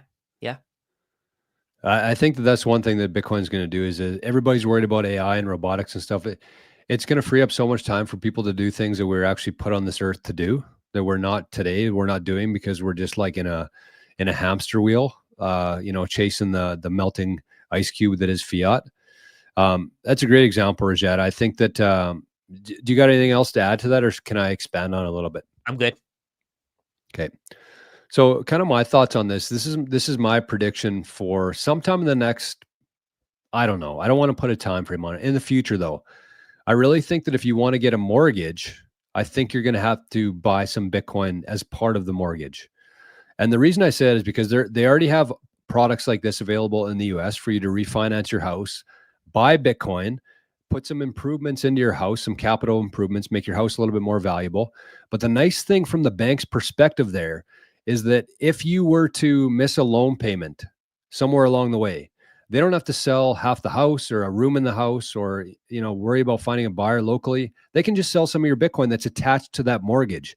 So from the bank's perspective, it's going to make so much more sense to force people to actually hold Bitcoin in addition to their house. So they have this loan, the debt with the bank, but it's not just going to be the house anymore, because houses, we're going to find out here shortly, aren't really worth what we think that they're worth in real terms, in Bitcoin terms. And so the bank is going to want some real capital, and they're not just a house. So I think that in the future, that's going to be a requirement. If you want to get a mortgage with the bank, you're also going to have to buy some Bitcoin with that. And imagine if every single person who owns a house and gets a mortgage was forced into buying some Bitcoin. Like Rajat's predictions are of 500,000. That might be 5 million. Agreed. Yeah, that'll buy you a house at some point. Like 0.01 Bitcoin, 0.1 Bitcoin. All of those numbers, they seem really small when you compare. Like we were talking before, we were talking about Satoshis. Jerry, you mentioned put your wallet in terms of Satoshis rather than Bitcoin. 0.1 Bitcoin doesn't sound like a lot. 0.01 Bitcoin doesn't sound like a lot. But 10 million Satoshis, what are you going to be able to buy with $10 million essentially in the future? A lot. And over time, that purchasing power is just going to keep going up and up and up. And you're going to have to borrow against it. If fiat still exists, I think that fiat's going to die because of that, because people are going to borrow against their Bitcoin and they're going to keep adding more and more money to the system. and the wealth gap is going to keep increasing. So the people who save in fiat, the people who are actually supporting fiat, they're going to be the ones who get the most hurt because they're saving in fiat, they're saving in stocks, they're saving in real estate. In terms of Bitcoin, all of those things are just crashing in terms in price. Yes. Yep. Yes. I see a couple comments here. DNDH and Shane are kind of going back and forth. Says Shane, yeah, I'd like to hear their 2 cents on that topic. I can't figure out what it is Shane asked, though, that you want us to discuss here. So if you're still watching it, DND or Shane, just put the topic again in the comments. I must have missed it somewhere along the way. Well, I think it says if everyone borrows against Bitcoin, then you have banks lending fiat against it and they'll re-lend it to someone else multiple times over. We're back to square Oh, this one. one? I think so. I think that's what it is. So my thoughts on that are my thought on that is that of course that'll happen, and you'll probably have banks that are doing that. You'll have banks that are creating their own fractional reserve system. But if they collapse and if they just use too much leverage, it doesn't affect the entire world. Because they have the Bitcoin in their custody. If they do something wrong, if they're not paid back, their lenders are going to be the ones that are hurt, and not everybody else. Not the entire world is going to get hit. There are going to be custodians who aren't doing fractional reserve. So I was looking at this company called Ledin. I'm not promoting them or anything like that. I'm not working with them. Nothing like that. I just saw them at a conference a few years ago, and they're still around. So with Ledin, you can choose whether you want a custodied loan or a not custodied loan. Like you can just have the Bitcoin. Either they can, not custody, rehypothecation. So you can choose to pay a higher interest rate if you don't want your Bitcoin to be Right. rehypothecated, right? Yep. So if you can do something like that, and with a company that's been around for a while, they've been around for 6 years. That's what I saw on their numbers. I'm not saying to use them. I'm just saying do your due diligence. If you have the option of getting a loan that doesn't have the Bitcoin rehypothecated versus it does, choose the one where the Bitcoin won't be rehypothecated. I think that extra 0.5%, 1% is worth it. Yes. That's my thoughts as well. I think that it seems like over the last 5 years, especially more than any time in history, I would say, barring before the whole Federal Reserve creation, but it seems like people are actually taking this stuff seriously in terms of like knowing what fractional reserve banking is, knowing what fiat is now. Like fiat, nobody ever talked about fiat 5 years ago. And I feel like as more and more people get into Bitcoin, as more and more people learn about money, history, everything like this, the free market is basically going to eliminate anybody who's not willing to play fair, whoever isn't willing to show proof of reserves for the Bitcoin that they actually hold. I do expect here and there it's going to get really out of control. I think it's probably going to happen this cycle in terms of there's just like too many things being built on top of Bitcoin right now, and some of it's going to collapse. It's inevitable. But again, after the collapse, long-term, Bitcoin's still going to be here. It's what we're building the foundation on top of. And I think that as long as you have that solid foundation, the bad actors will be snuffed out over time. The whole world is changing. I'd like to talk about something real quick, if that's okay, if you guys don't have anything else. Of course. Because this goes with all three of us. I want to talk about Steak and Shake for a minute. That was an incredible experience because me and Jor went together by ourselves, and then me, Jor, and Rajat went together with some other friends. And I got to tell you, man, you talking about living in the future, like Jor's group. That is just incredible to me, and what they're doing. And when you talk to the people that work there and everything, because me and Jor and Rajat did, the amount of Bitcoiners that come there to eat a burger and fries. And I asked every one of these guys, I said, hey, if you need a burger and fry and you had a Steak and Shake in your area, let's just say it's even a little bit farther than any other burger and fry shake or burger and fry place, are you going to eat a burger and fry anywhere else besides Steak and Shake? No. Right? So again, I think, and I was talking to Rajat about this, I cannot wait to see these numbers that come out. Right? Because again, we don't know their profit and loss sheet or whatever. We don't know what they got going on. But again, if they keep, what did we say, Rajat, 25% of their Bitcoin, 50% of their Bitcoin, My God, man. And then what's going to happen? Everybody's going to copycat. Remember the Steak and Shake that we went specifically on Fremont Street? There were other little restaurants around, and I'm telling you, man, I'm not exaggerating when I say this. These other places weren't getting any business. It was all Steak and Shake. Now, again, it was a Bitcoin conference for full context, but the seamlessness of it, how quick it is, right? They get, and then it's quick for us. We want to support the Bitcoin network, and also for them, not only the fees are lower because of the Visa and stuff is cut out, but they get final settlement like that, right? So again, right now we're in the phase of people are wanting to spend their Bitcoiners and doing it, and then they may accept it. But in the future, I believe all these companies are going to demand it. And it's just an incredible thing. What do you guys think about that? Ginger just left a really great comment. They created free marketing, right? They made it so that people are going. I would never have discovered. Would you have discovered Steak and Shake, Jor? Never. We're Canadian, right? I never would have thought, oh, that's the burger place I want to go to. I would have thought something like In-N-Out. What are the other burger places? Chick-fil-A. Five Guys. And again, Right. what did it cost them to do that? What did it cost them? Nothing. Not much, right? It saved them money. I saw on actually just based on what you're saying there, it saved them money because they posted something about how their transaction fees were decreased by 50%. That's massive. Massive. I'm guessing if it only saved, I shouldn't say only, but like in a fully Bitcoin world, there's like 1 sat per transaction fee for a Lightning versus like 2 or 3% of the transaction cost for these restaurants. I'm thinking like at this stage, Speed Wallet probably charged them some sort of a setup fee for everything just to make sure that it's all running properly, the training costs involved with that. But even if after paying those costs, they still save 50% on their transaction fees, like that's a no-brainer. And for me, these guys mentioned kind of 25% they should be putting. I think every sat that they get there, they should be holding on to. It just doesn't make any sort of sense to convert that into fiat. And the reason I say that is because let's say that everybody came in there tomorrow and they all paid Bitcoin. That would be a problem for them because all of their costs are denominated in fiat terms. But I would guess a percentage of their customers that pay in Bitcoin might be 10%. So that margin there is they're not going to miss out on much in terms of being able to service their fiat expenses every month by holding that in Bitcoin.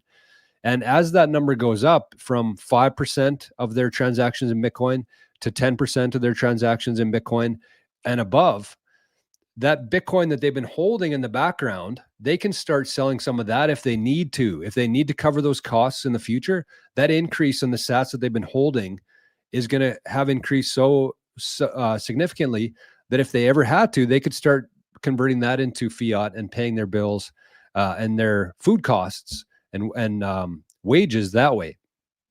But at this point, like based on the percentage of people who are actually paying in Bitcoin, I don't think it makes sense for them to sell a single sat. Just hold on to those things. That'll be the best business decision that any company in history has ever made before. Completely agree.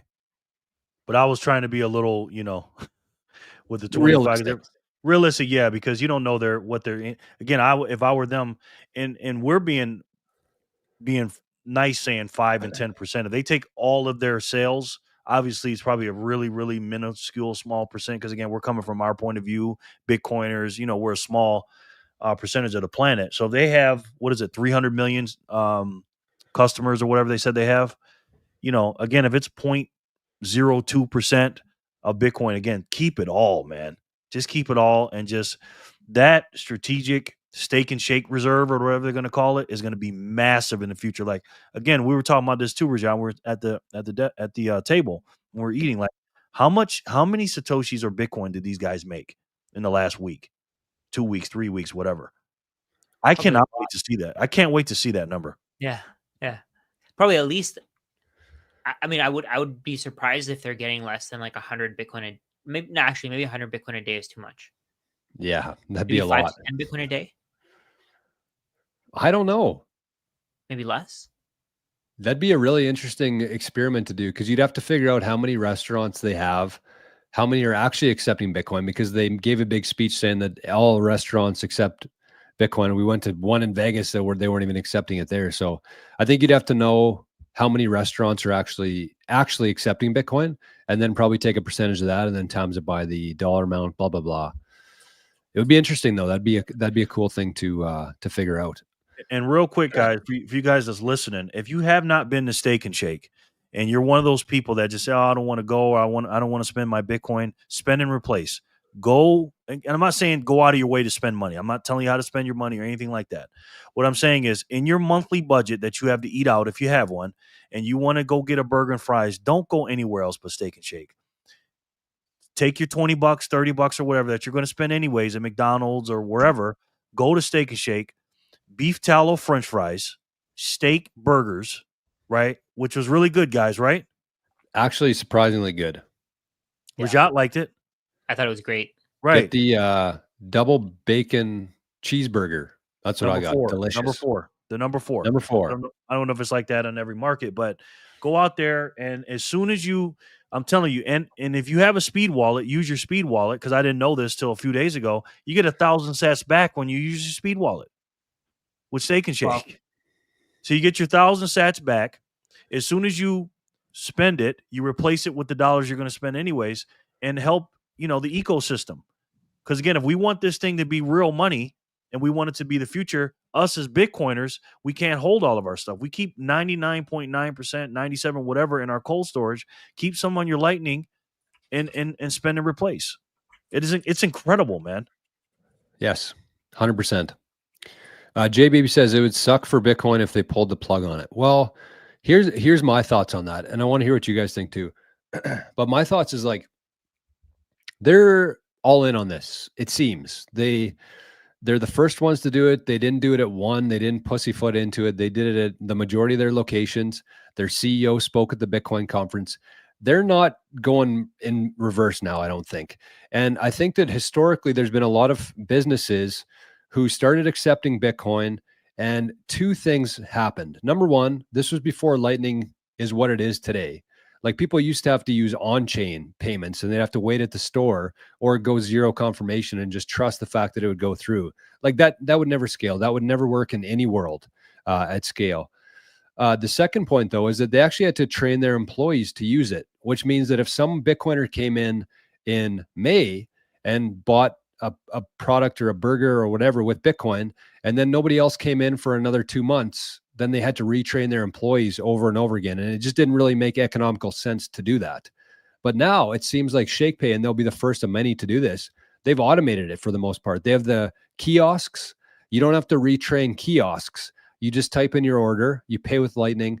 There's no retraining of staff there. So I don't see any reason why they would start going backwards on it now, because they've already fully committed to it. So in the past, we've seen businesses kind of pull the plug on Bitcoin because it just didn't make sense for them.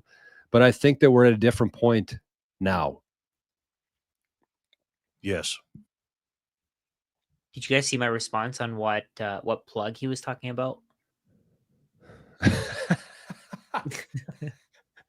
Jesus, this is a family-friendly show. Somebody asked, LOL. I mean, what does that even really mean, though, right? What if they pulled the plug? How would they pull the plug? Well, it's not like there's one computer. I think that it means that they stop accepting Bitcoin. Rajat, you are a savage. That's savage of savage. I think these guys are getting in Rajat's head now. He's going full savage mode. But nothing would affect Bitcoin, though, right? It wouldn't. Steak and Shake stops accepting Bitcoin, it's not like Bitcoin is going to be affected, right? It's a plus for Steak and Shake. They had a booth in the conference, and those guys were smiling ear to ear in that place, man. They are making an absolute killing. This is the easiest play for any kind of restaurant ever, because again, what's it costing them? Probably nothing. They're getting all this extra marketing and stuff like that. People are coming in so excited to get a burger and fries, guys. People are excited and happy and asking questions to the staff about burgers and fries. You know what I mean? It's just, I've never seen anything like that. Again, I said this and somebody made fun of me. I had a tear in my eye eating a burger and fry. Jor, you know what I'm talking about. I also think there's something else there where the companies that actually accumulate Bitcoin, they're going to be able to do things that other companies aren't. Leverage. Right, and not even that is actually, yes, the leverage is really important because of that Bitcoin. But what I mean is that they're going to be able to try different things that other companies aren't able to Yes. because they have that. Is that what you mean by leverage? That's what I mean by leverage. I'm not Right. saying go to Okay. the Yeah. bank and, use it as leverage, but just like they're going to have way more purchasing power from what they earn today, just like we were talking about before. It's not when you earn it, it's when you actually spend it, or in this case, reinvest it back into your business. Yeah. Yeah. Is that And what you're talking about? Like reinvesting it? that's exactly what I mean. Yeah. So let's say, for example, Steak and Shake. I'm assuming tallow is more expensive than vegetable oil, right? Yes. So they'll be able to continuously they'll be able to buy tallow no matter how expensive it gets because in terms of their treasury, it's going to decrease in price. Whereas all these other companies, let's say McDonald's, they're going to struggle to even buy vegetable oil because in terms of their treasury, the price is increasing no matter what. And over time, you're going to see that the containers get smaller. The amount of ice cream that they give you in a sundae is going to get smaller. The burgers are getting smaller. The The quality patties, is going to get worse. exactly, shrinkflation. It's just going to get worse and worse because they don't have Bitcoin. And we're gonna if we go back to Steak and Shake next year or 2 years, 5 years from now, we both sorry, Jor and I both live in Canada. If both of us go back, we're probably going to notice that it's exactly the same or it's better. Yes. The quality will be better. It'll be bigger because remember what I said. These are kind of they're kind of small. I Yeah. think it's going to get better, and again Yeah. because they're going to have such a first mover advantage, and people don't understand. And sorry, Rajat, if I'm cutting you off, you weren't No, done you're yet. good. Okay, is that Bitcoiners are so freaking powerful, man, and we found this out in the 2024 election that they move the needle when it comes to Ross Ulbricht and stuff like that. Guys, if Bitcoiners keep going to Steak and Shake and their balance sheet is going up and up and up, and others are going down and down again, because again, I am not buying a burger and fries from anywhere else. And true Bitcoiners should not do that. You should not go to McDonald's. You shouldn't go to Wendy's. You shouldn't go to all these places. If you have a Steak and Shake, support your Bitcoin company. Listen, man, this is not priced in, man. I'm telling you, this is going to be like a domino effect, in my opinion, down the road. Game theory for burger joints. I wouldn't be surprised if in like 10 years they're worth more than McDonald's.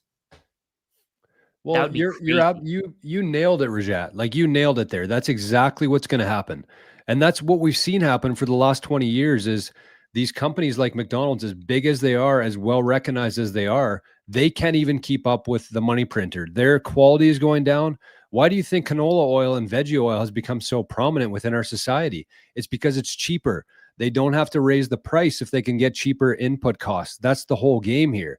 So that's what we live through now.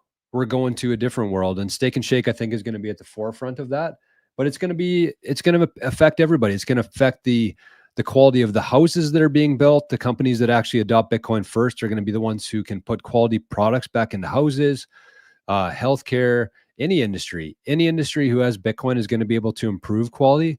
Any business that stays in fiat is going to continue to have to reduce their quality just to keep up. Yeah.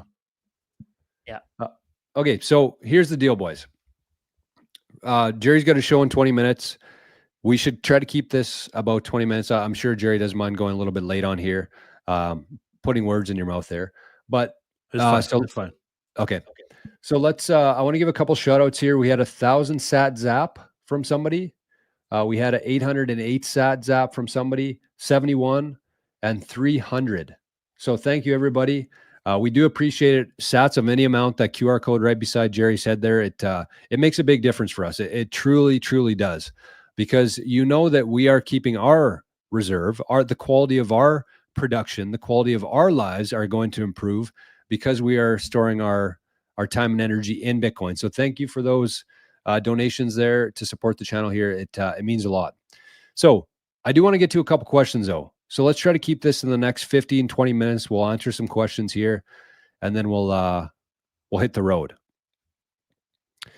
I like this one, and I'm really curious to hear what you guys think about this one. This is from Radical Quail and said, I had one question. Do you guys have any cons with Bitcoin? So in general, I would think that the con is that if you lose your keys, you lose your Bitcoin. But there's always trade-offs.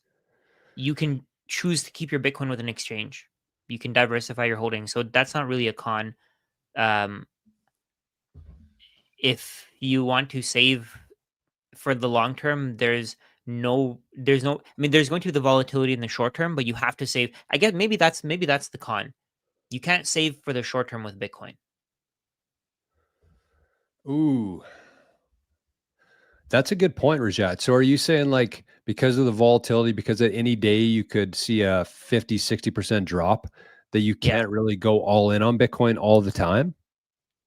Yeah, unless you have like a credit card or something that you can spend on. But Unless you have that's a like your job. theory of Bitcoin and cash, right? Yeah. Or kind of my theory along the same lines is Bitcoin and Tether or Bitcoin and Yeah. USDT. Same thing. Yeah, I agree. Yeah. So with that in mind, then, I mean, this is something that I've been thinking about myself a little bit lately. Right now, there's no chance I'm all in on Bitcoin right now. Every dollar that I have goes into Bitcoin, but there will probably come a time where Bitcoin's price is maybe 200, 250,000. At that point, at what I feel could be close to the peak of this cycle, I actually might trade in some of my Bitcoin for USDT because I live on Bitcoin. If I stay in Bitcoin the whole time, like it's going to become really, really hard for me. And when I go to spend that Bitcoin, then I'm going to get screwed. So like that's a whole nother thing here that a lot of Bitcoiners probably haven't lived through yet, which is that drop. If you haven't been through one Bitcoin cycle yet, you don't know the feeling and how, not only psychologically how bad that is, but like everything gets more expensive because what you're holding has gone down in value. Yeah. So like, what are you guys' thoughts on possibly swapping off like in chunks some into like a USDT for that drop? I actually like it myself. I see Jerry shaking his head there, but it's tough when you're all in on Bitcoin and it goes down and all of a sudden you have to pay all your expenses and it becomes more and more expensive. It's not a bad idea to hold a portion of it in USDT, I feel like. Yeah. Not I for agree. me. Not for me. Oh, what do you think of this, Jerry? Well, I'm kind of a if I have to have cash, I'll take cash if I have to do it. But I do a different thing. I have some credit cards that I use. So if something happens, I'll just pay for some credit cards, and I have a little bit of cash. What Are if it you okay with stays down for like a year though, and you have to pay 20% interest on your credit card debt? I feel like that's going to eat away anything that you would have held on to otherwise. Yeah, I'd probably have to take a look at that then and talk to you about that. Yeah, I think that's the thing that I mean, I would be okay with even carrying a balance for a little while because I mean, that's probably not the thing that most people want to hear because 20% is not low, it's very high interest. Um, but let's say, for example, if you get a line of credit, a 10%, 8% line of credit, you're much better off than with a credit card. But over the long term, I think even if you do borrow with the line of credit, you pay for your things with that, you're probably going to outperform Bitcoin. You're going to probably outperform with your Bitcoin. So if you just hold on to the Bitcoin, and then also think about it, you can also borrow against your Bitcoin at that point, right? If you really need to, Bitcoin's price comes down. Let's say it goes Right. up But to you're going to have to 200K, put up more collateral at that point. but let's say it goes to 250, and then it drops 60% from there, comes right back down to 100K. You can borrow at these prices. If you're willing to borrow at these prices, then you'd probably be more willing to borrow at those prices because you know that the high is actually higher, the peak is higher. I don't know. I think I've really changed my opinion on that, but it only really works if you have enough Bitcoin. If you don't have enough, at a point, let's say you have 1,000 Bitcoin today, and you need to pay for your day to day expenses. You don't care. It doesn't really matter if Bitcoin's price drops even 90%, For sure. For sure. right? Yep. But that's gonna take some time, right? I think we're talking about the short term, right? We're talking about Yes. let's say 6 months to a Months. year from now, Yeah. right? And if you don't have enough Bitcoin to pay for your expenses today, I personally don't, not even close. I'm eventually going to get there, but not right now. No, not even close. Um, I think for me, it's more about just waiting, right? That's it. I'm starting to put more money into my day to day life because I know that eventually the Bitcoin that we stack now is going to be worth a lot more. So at some point, I mean, having the fiat is smart, but then you're losing that purchasing power. I think that's okay as well. Losing that purchasing power, it's a very small amount rather than using the credit card if you have to. Are we saying like if we need it for bills, like short For term bills. bills? For Yeah. bills, Yeah. I think having an emergency fund would be smarter Well, for that. Yeah, I would do the So you combination. could put that in USDT then, right? Or cash or something along those lines. Yeah. I would do this combination of 3 things. This is just me. I would use a credit card as an emergency because again, you can pay. I do mine where you can pay it off at the end of the month, get some points, Yeah. fold card, get some sats.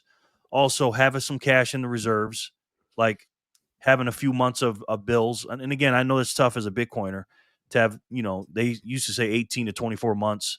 I don't have that anymore. I do have a couple of months of bills though in cash. That's tough because I used to have 18 to 24 months, but now it keeps when a dip comes. And see, that's where I'm a little bit different, Jerry, because I don't have that right now, right? Yeah. I So know. I think that Bitcoin's still got a lot to go. That's why I'm storing all of my stuff in Bitcoin right I now. understand. I'm kind of talking about the point where it's like what I have now has basically doubled in purchasing power.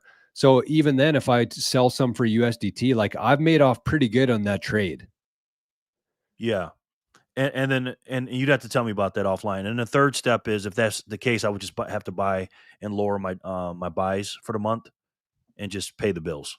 So the combination of those 3 things, if it was an emergency. Yeah, and I think that this is a really good conversation to have right now because I think we're saying the same thing, Jerry. It's just that you are doing that already. So you're already keeping emergency fiat that if something were to happen, you could pay your bills with that. It ain't much. Okay. So like I'm saying, I don't have that right now. So what I'm doing is I'm storing that in Bitcoin instead and assuming that the price goes up to what I think it's going to be. Again, this all depends on what you think yourself, what part of the cycle you're in right now. I think that 2025 and 2026 are still going to be mind blowing for Bitcoin's price. That's why I'm doing this strategy here. But it's the same kind of thing is you really have to manage your Bitcoin versus fiat. And that's kind of what Rajat talked about as being a con. Yeah, and I kind of like reverse engineer it because the reason I keep the cash, even though it's a opportunity cost that if I had the couple whatever dollars I had, I could put it into Bitcoin and make it. But I'm almost thinking like, well, if I don't have the cash and an emergency comes up, then I have to sell my Bitcoin, and then I'm Yep, never and going to get I'm it back. prepared for that. Yeah, and I'm never going to get it back at the price that I sell it at. So I can just have because I already had some cash anyways. So I just but it's been dwindling down because I did when a big dip comes or whatever. But I'm just like, man, I just don't want to sell. And I'm talking about selling in a big chunk. Like, Yeah. you got to sell your Bitcoin. I'm talking about a couple of grand. I'd rather not do that if I had to, because again, in a couple of months, it's going to be very hard to get that back. Because again, we say when you sell your Bitcoin, you're never going to get the same amount. So that's all I'm doing. Yep. One other thing that I wanted to mention. So I saw a comment from Gregory. I just used 1,000 Bitcoin as an example because if you have 1,000 Bitcoin, then you have enough money to not worry about your day-to-day bills, right? We got the whale. If you have not even close, if you have like 0.1 Bitcoin, if you have 0.1 Bitcoin, then today you can't use that money to pay your bills, right? That's not going to be enough. You need to wait. You need to either wait or you need to increase your income and make sure you can stack more. I think regardless of everything that we're talking about is great, but I think the best thing you can do is just increase your income. Create something of value that you can 100%. sell, right? You just create something of value that you can keep selling to people, and those people can extract value from it while you extract value from that sale. And that way you don't have to worry about it, right? Even if you run out of fiat, you're gonna get your next paycheck next week, right? You're gonna get your paycheck next month, right? It's gonna be there. So that I think that's the best way to go. Instead of really worrying too much about your allocations, make sure you have some Bitcoin and make sure you have your income. Your income is the most powerful thing. Yes. 100%. Jerry, what's your biggest con with Bitcoin? Well, right now in 2025, I don't really have any cons, but in 2025, if I had to pick one, the one that kind of keeps me up at night is security. Security. Yeah, it's a little bit it's personal obviously and it's difficult because it's like, okay, when you first get in, what do they tell you? Not your keys, not your coins. Take it off the exchange, right? You got to take it off the exchange. So you have to buy a device, and you're like, okay, which one should I buy? Because there's different choices. Should I buy this one, Bitcoin only? Like when I first got in, I got a Ledger. Then I got that's not good enough. So I got a Trezor. Now, I'm not saying these are bad or good. I'm just telling you. Then I moved up to a cold card, right? Then when you get a cold card, like, oh, well, you got to do multi-sig. You're like, oh, okay. I mean, I thought, all right. Then you get multi-sig. Oh, you got to do super backed. You're like, super backed? Am I Superman? What is this here? Right? So it just keeps going. And I just think, and I'm not knocking anything, it's very difficult for people to do that because that's gonna, it's gonna cost something to do that, right? You got to buy it. It's just like when I'm looking at a cold card or something and it's however many Satoshis with the opportunity cost, of course you have to buy it. You have to, but it's just like, oh my God, you know? And a lot of people don't want to do it. Again, Jordan does a great job with his team, but it's just like you got to keep building up and building up. And again, it's not really a con, but if I had to pick one, it'd be the security right now. It is. And I think kind of my point to that, Jerry, would be like, I think it's also the messaging around it, right? Because when people start learning about Bitcoin, they start watching YouTube channels, they start reading different things, and they hear Bitcoiners saying, not your keys, not your coins. And they're like, well, I need to rush this now. I need to get a cold card. I need to do all this stuff today. Otherwise, my Bitcoin's going to be gone. When in reality, you could use something like River. You could use something like ShakePay. You could use something, basically anything other than Coinbase, and just hold that Bitcoin on there for a little while, 6 months to a year, and then make actionable steps. And I think just having the understanding of knowing that your security is always going to be evolving, always, because it's going to become more valuable. And as it becomes more valuable, you have to layer things on top of that. Plus, there's going to be different attack vectors that weren't here 5 years ago. There's going to be new technologies that are somewhat threats to Bitcoin. And you have to be ready for evolving. I mean, you could, if you just wanted to bury it in your backyard, there's also trade-offs with that too. But you should just be prepared to always be evolving with security and taking it very slow, doing things very low risk. And I think that you're not going to regret overspending on your security for Bitcoin. That's what I would say. You're never going to regret that. It sucks at the start, but to have it in a good spot and you're sleeping better at night, your stress is down, you can't put a price on that, in my opinion. Yes. Definitely worth it.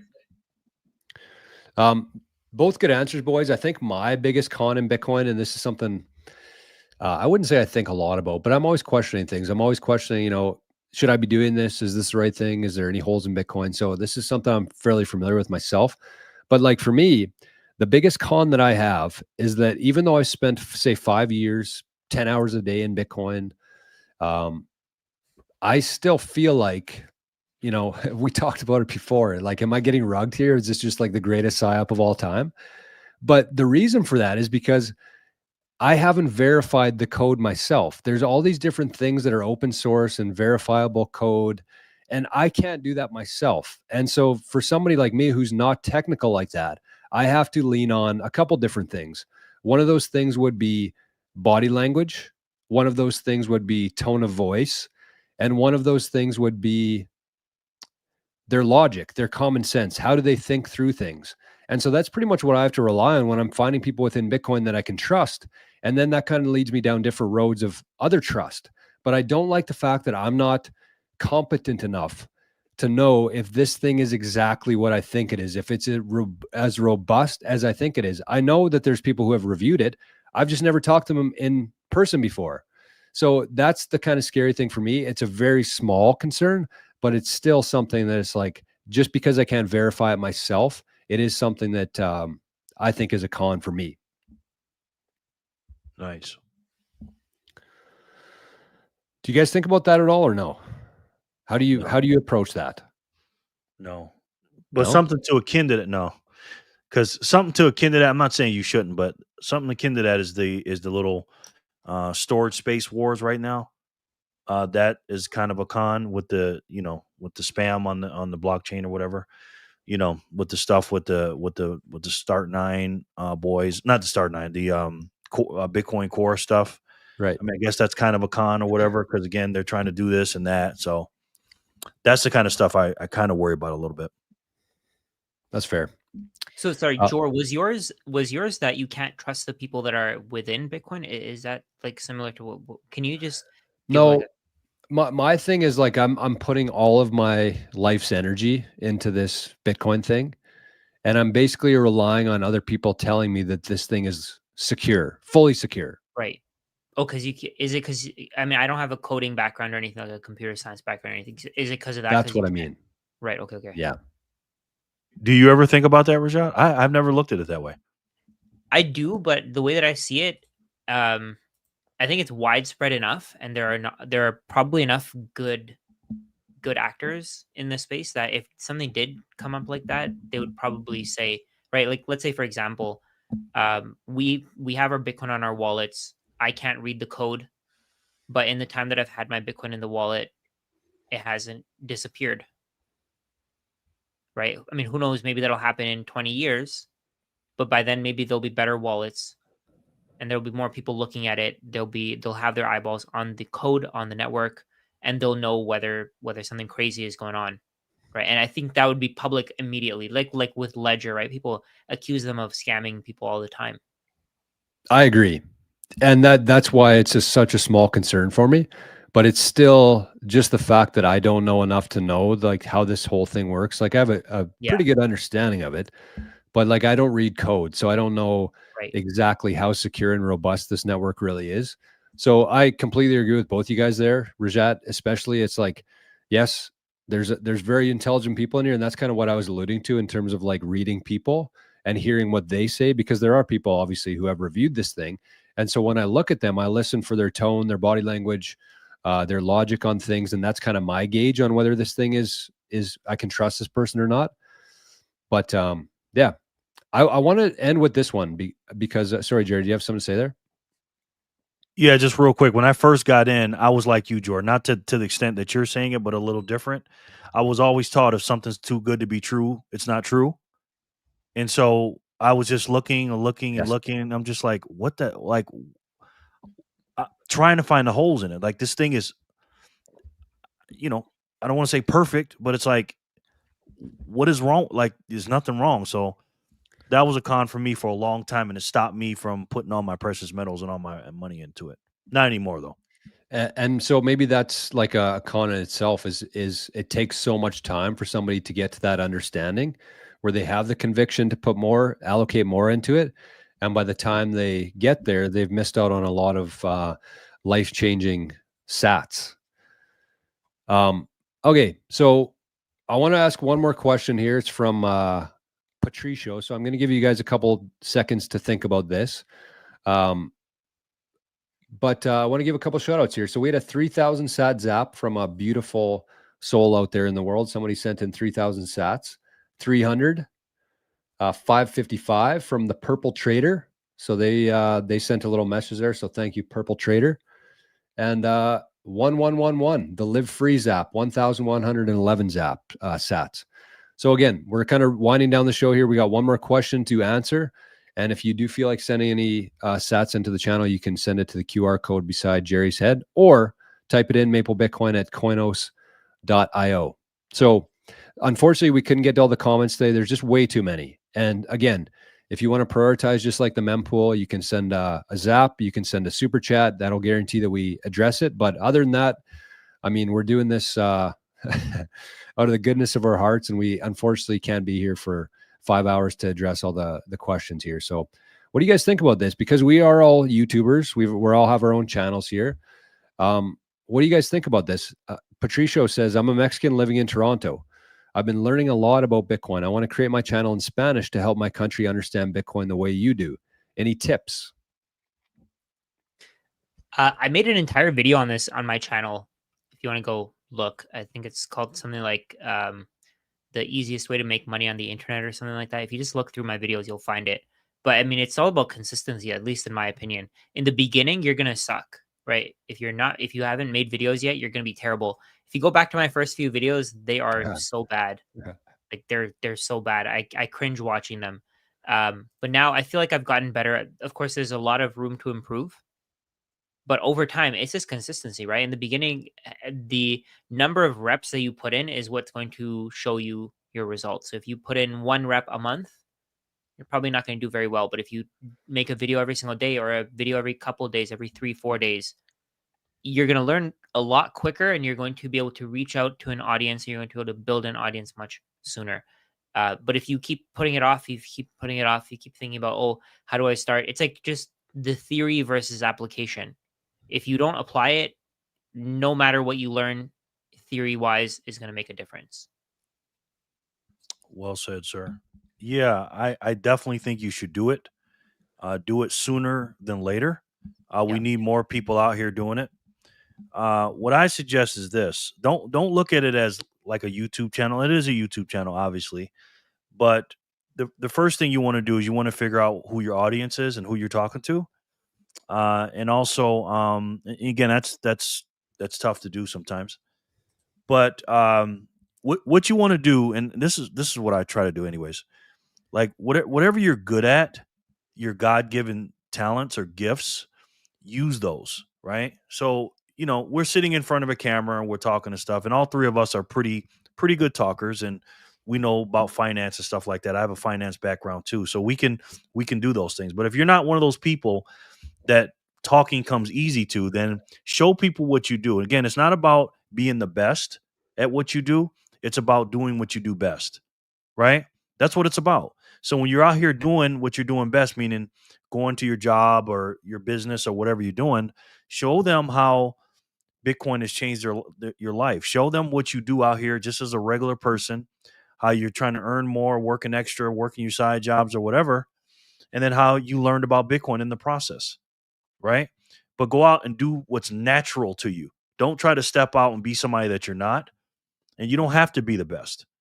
So go out there, figure out who your target audience is, do what you do best, and be consistent. That's what I would say. Very well said. Consistency is the key there. And I think that if you look at all three of our channels, this isn't something that we're just sitting up here telling other people to do. Every day for the last couple of years between the three of us, it's been every day. Even when we don't feel like doing a video, post the video. You're always thinking about things that way. And so the first thing I would say to Patricio here is just start. Like these guys both said, just start. When I first started my channel, I was going to wait a couple months. I was going to get everything perfect. I was going to practice. I was going to have a huge list of ideas so I never ran out of things to talk about. And then I was like, you know what? I'm doing it tomorrow. And I did. And I've been doing it every day since then. And you think you're going to run out of things to talk about, but within Bitcoin, within the truths of the world, within all these different things, health, it touches on everything here. So just start. But I mean, you could take some of our videos and you could use an AI program and actually share some of our videos. Like I wouldn't have any issues with you sharing my videos translated into Spanish to help people that way. So you post one of my videos, and then you post one of Jerry's videos, and then you post one of Rajat's videos, and then you post one of your own. Or maybe you react to the videos along the way. Jerry does this all the time on his channel. So you can use things already, and you can just kind of build on top of it. You don't have to recreate the wheel with anything. You just have to start doing it, and you find what works. I mean, we could probably spend an hour conversation on like the things that work and don't work, and how to do things a little bit better, but we don't have time for that. So that's what I would say is just start. And this applies to Patricio out there, and it applies to every single person who's kind of in the same spot right now is just start talking about it, because it is up to us. Everything here, Bitcoin is the best technology, the best tool, the best battery that has ever existed in human history before. But it's up to us to explain that to people and to grow this network and to make sure that our friends and family and loved ones aren't going to be left on the Titanic as this system goes down.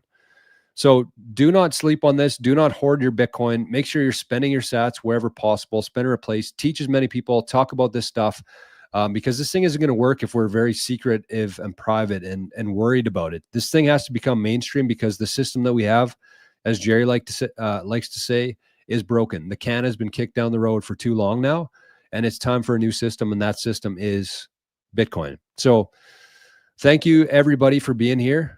Do you guys have any closing thoughts here before we hit the trail? Yeah, I want to say thank you guys so much for having me. I really, really appreciate that. And for you guys to pick a guy that's not from Canada, and for you guys to have me up here is an absolute honor. I really appreciate that. That's proof of work right there. That's because, again, for the people that want to make a YouTube channel, I'm just a regular guy, man. But I just make a bunch of YouTube videos, and because I did that, they chose me to come up here. And so you just got to work. Guys. Exactly. Yeah, well, you be around them, you'll see that they're not. But especially at a Bitcoin conference. But I appreciate that. Shout out to Forrest. Congratulations on your new baby. And Forrest, these are big shoes to fill. And you do great work too, man. And thank you guys so much, Jor and Rajat, and everybody watching, and for all the zaps and things. Thank you guys so much. And remember to stay focused and keep stacking. We had the same idea there, Rajat. So there's Oh, yeah. Jerry's channel right there. We're going to have that in the show notes. We're going to have the link to Bitcoin Well. We're going to have the link to ShakePay, a few other links in there. And of course, the one to Jerry Loves Freedom. And I'll put Maddie's in there as well. And I saw Otis in the chat. We got to support our fellow Bitcoin channels. Otis. Jerry does a great job of that. And there he is right there. Speaking of Otis. So we'll put some comments or some links in the pinned comment and in the show notes if you're watching this later. And yeah, Rajat, any final words? No, we're good. I think Buy that was great. Bitcoin? That was so useful. Just buy Bitcoin. Stay I agree. focused. Stay focused and stack Bitcoin relentlessly. Great advice. And I think that going off of that, Rajat, consider, I think that the one benefit that we have, we might not be the most intelligent or technically knowledgeable people within Bitcoin, but I think we are very relatable. And so if you do have any friends or family members who are thinking about getting into Bitcoin, they're kind of close to crossing the road into the Bitcoin world, send them this live and let them watch it, answer any questions that they have. And, I think we talk about things in a very down to earth and relatable way that most people, even dummies like us, can understand. So thank you, Jerry. Thank you, Rajat. Jerry, can you I know give you a little warm up for your show today, but can you close out the show here today with your famous closeout? Oh, sure. I'm Sure. used to putting you on the spot now. You should. Yeah. Sure. Listen, guys, at the end of the day, we know that the system is broken. It is. And unfortunately, the debt, Trump is trying to do his thing and everything else, but he got elected. He tried to do some things, but he's in a broken system. It's just broken. And there's nothing we can do about that. We're a debtor nation. We owe a lot of money. We spend way more than we print. I'm talking to Canadians now, right? I'm talking like I'm American. You're talking to the world, baby. Yeah, the world. So everybody does that. So we have to use a new system to break and finish off this old system because it's broken and it's stealing from us. Because again, when you print money, they are breaking the laws of thermodynamics. Because thermodynamics says what? You can't create or destroy energy, and they're doing that every single day. And there's one energy that cannot be destroyed, and I think we know that. And it's the best money in the world, and it's the new can. Because the old can needs to be kicked off a cliff, and we need to use this new can. And I don't know if you guys know it or not, because you guys probably haven't watched my video. So here's a little hint: it's the best way to save, and for me, the only way to save, and for us, the only way to save, and that's Bitcoin. Thank you, guys. Thanks, Jerry. Thanks, Rajat. We'll see you next week, same time.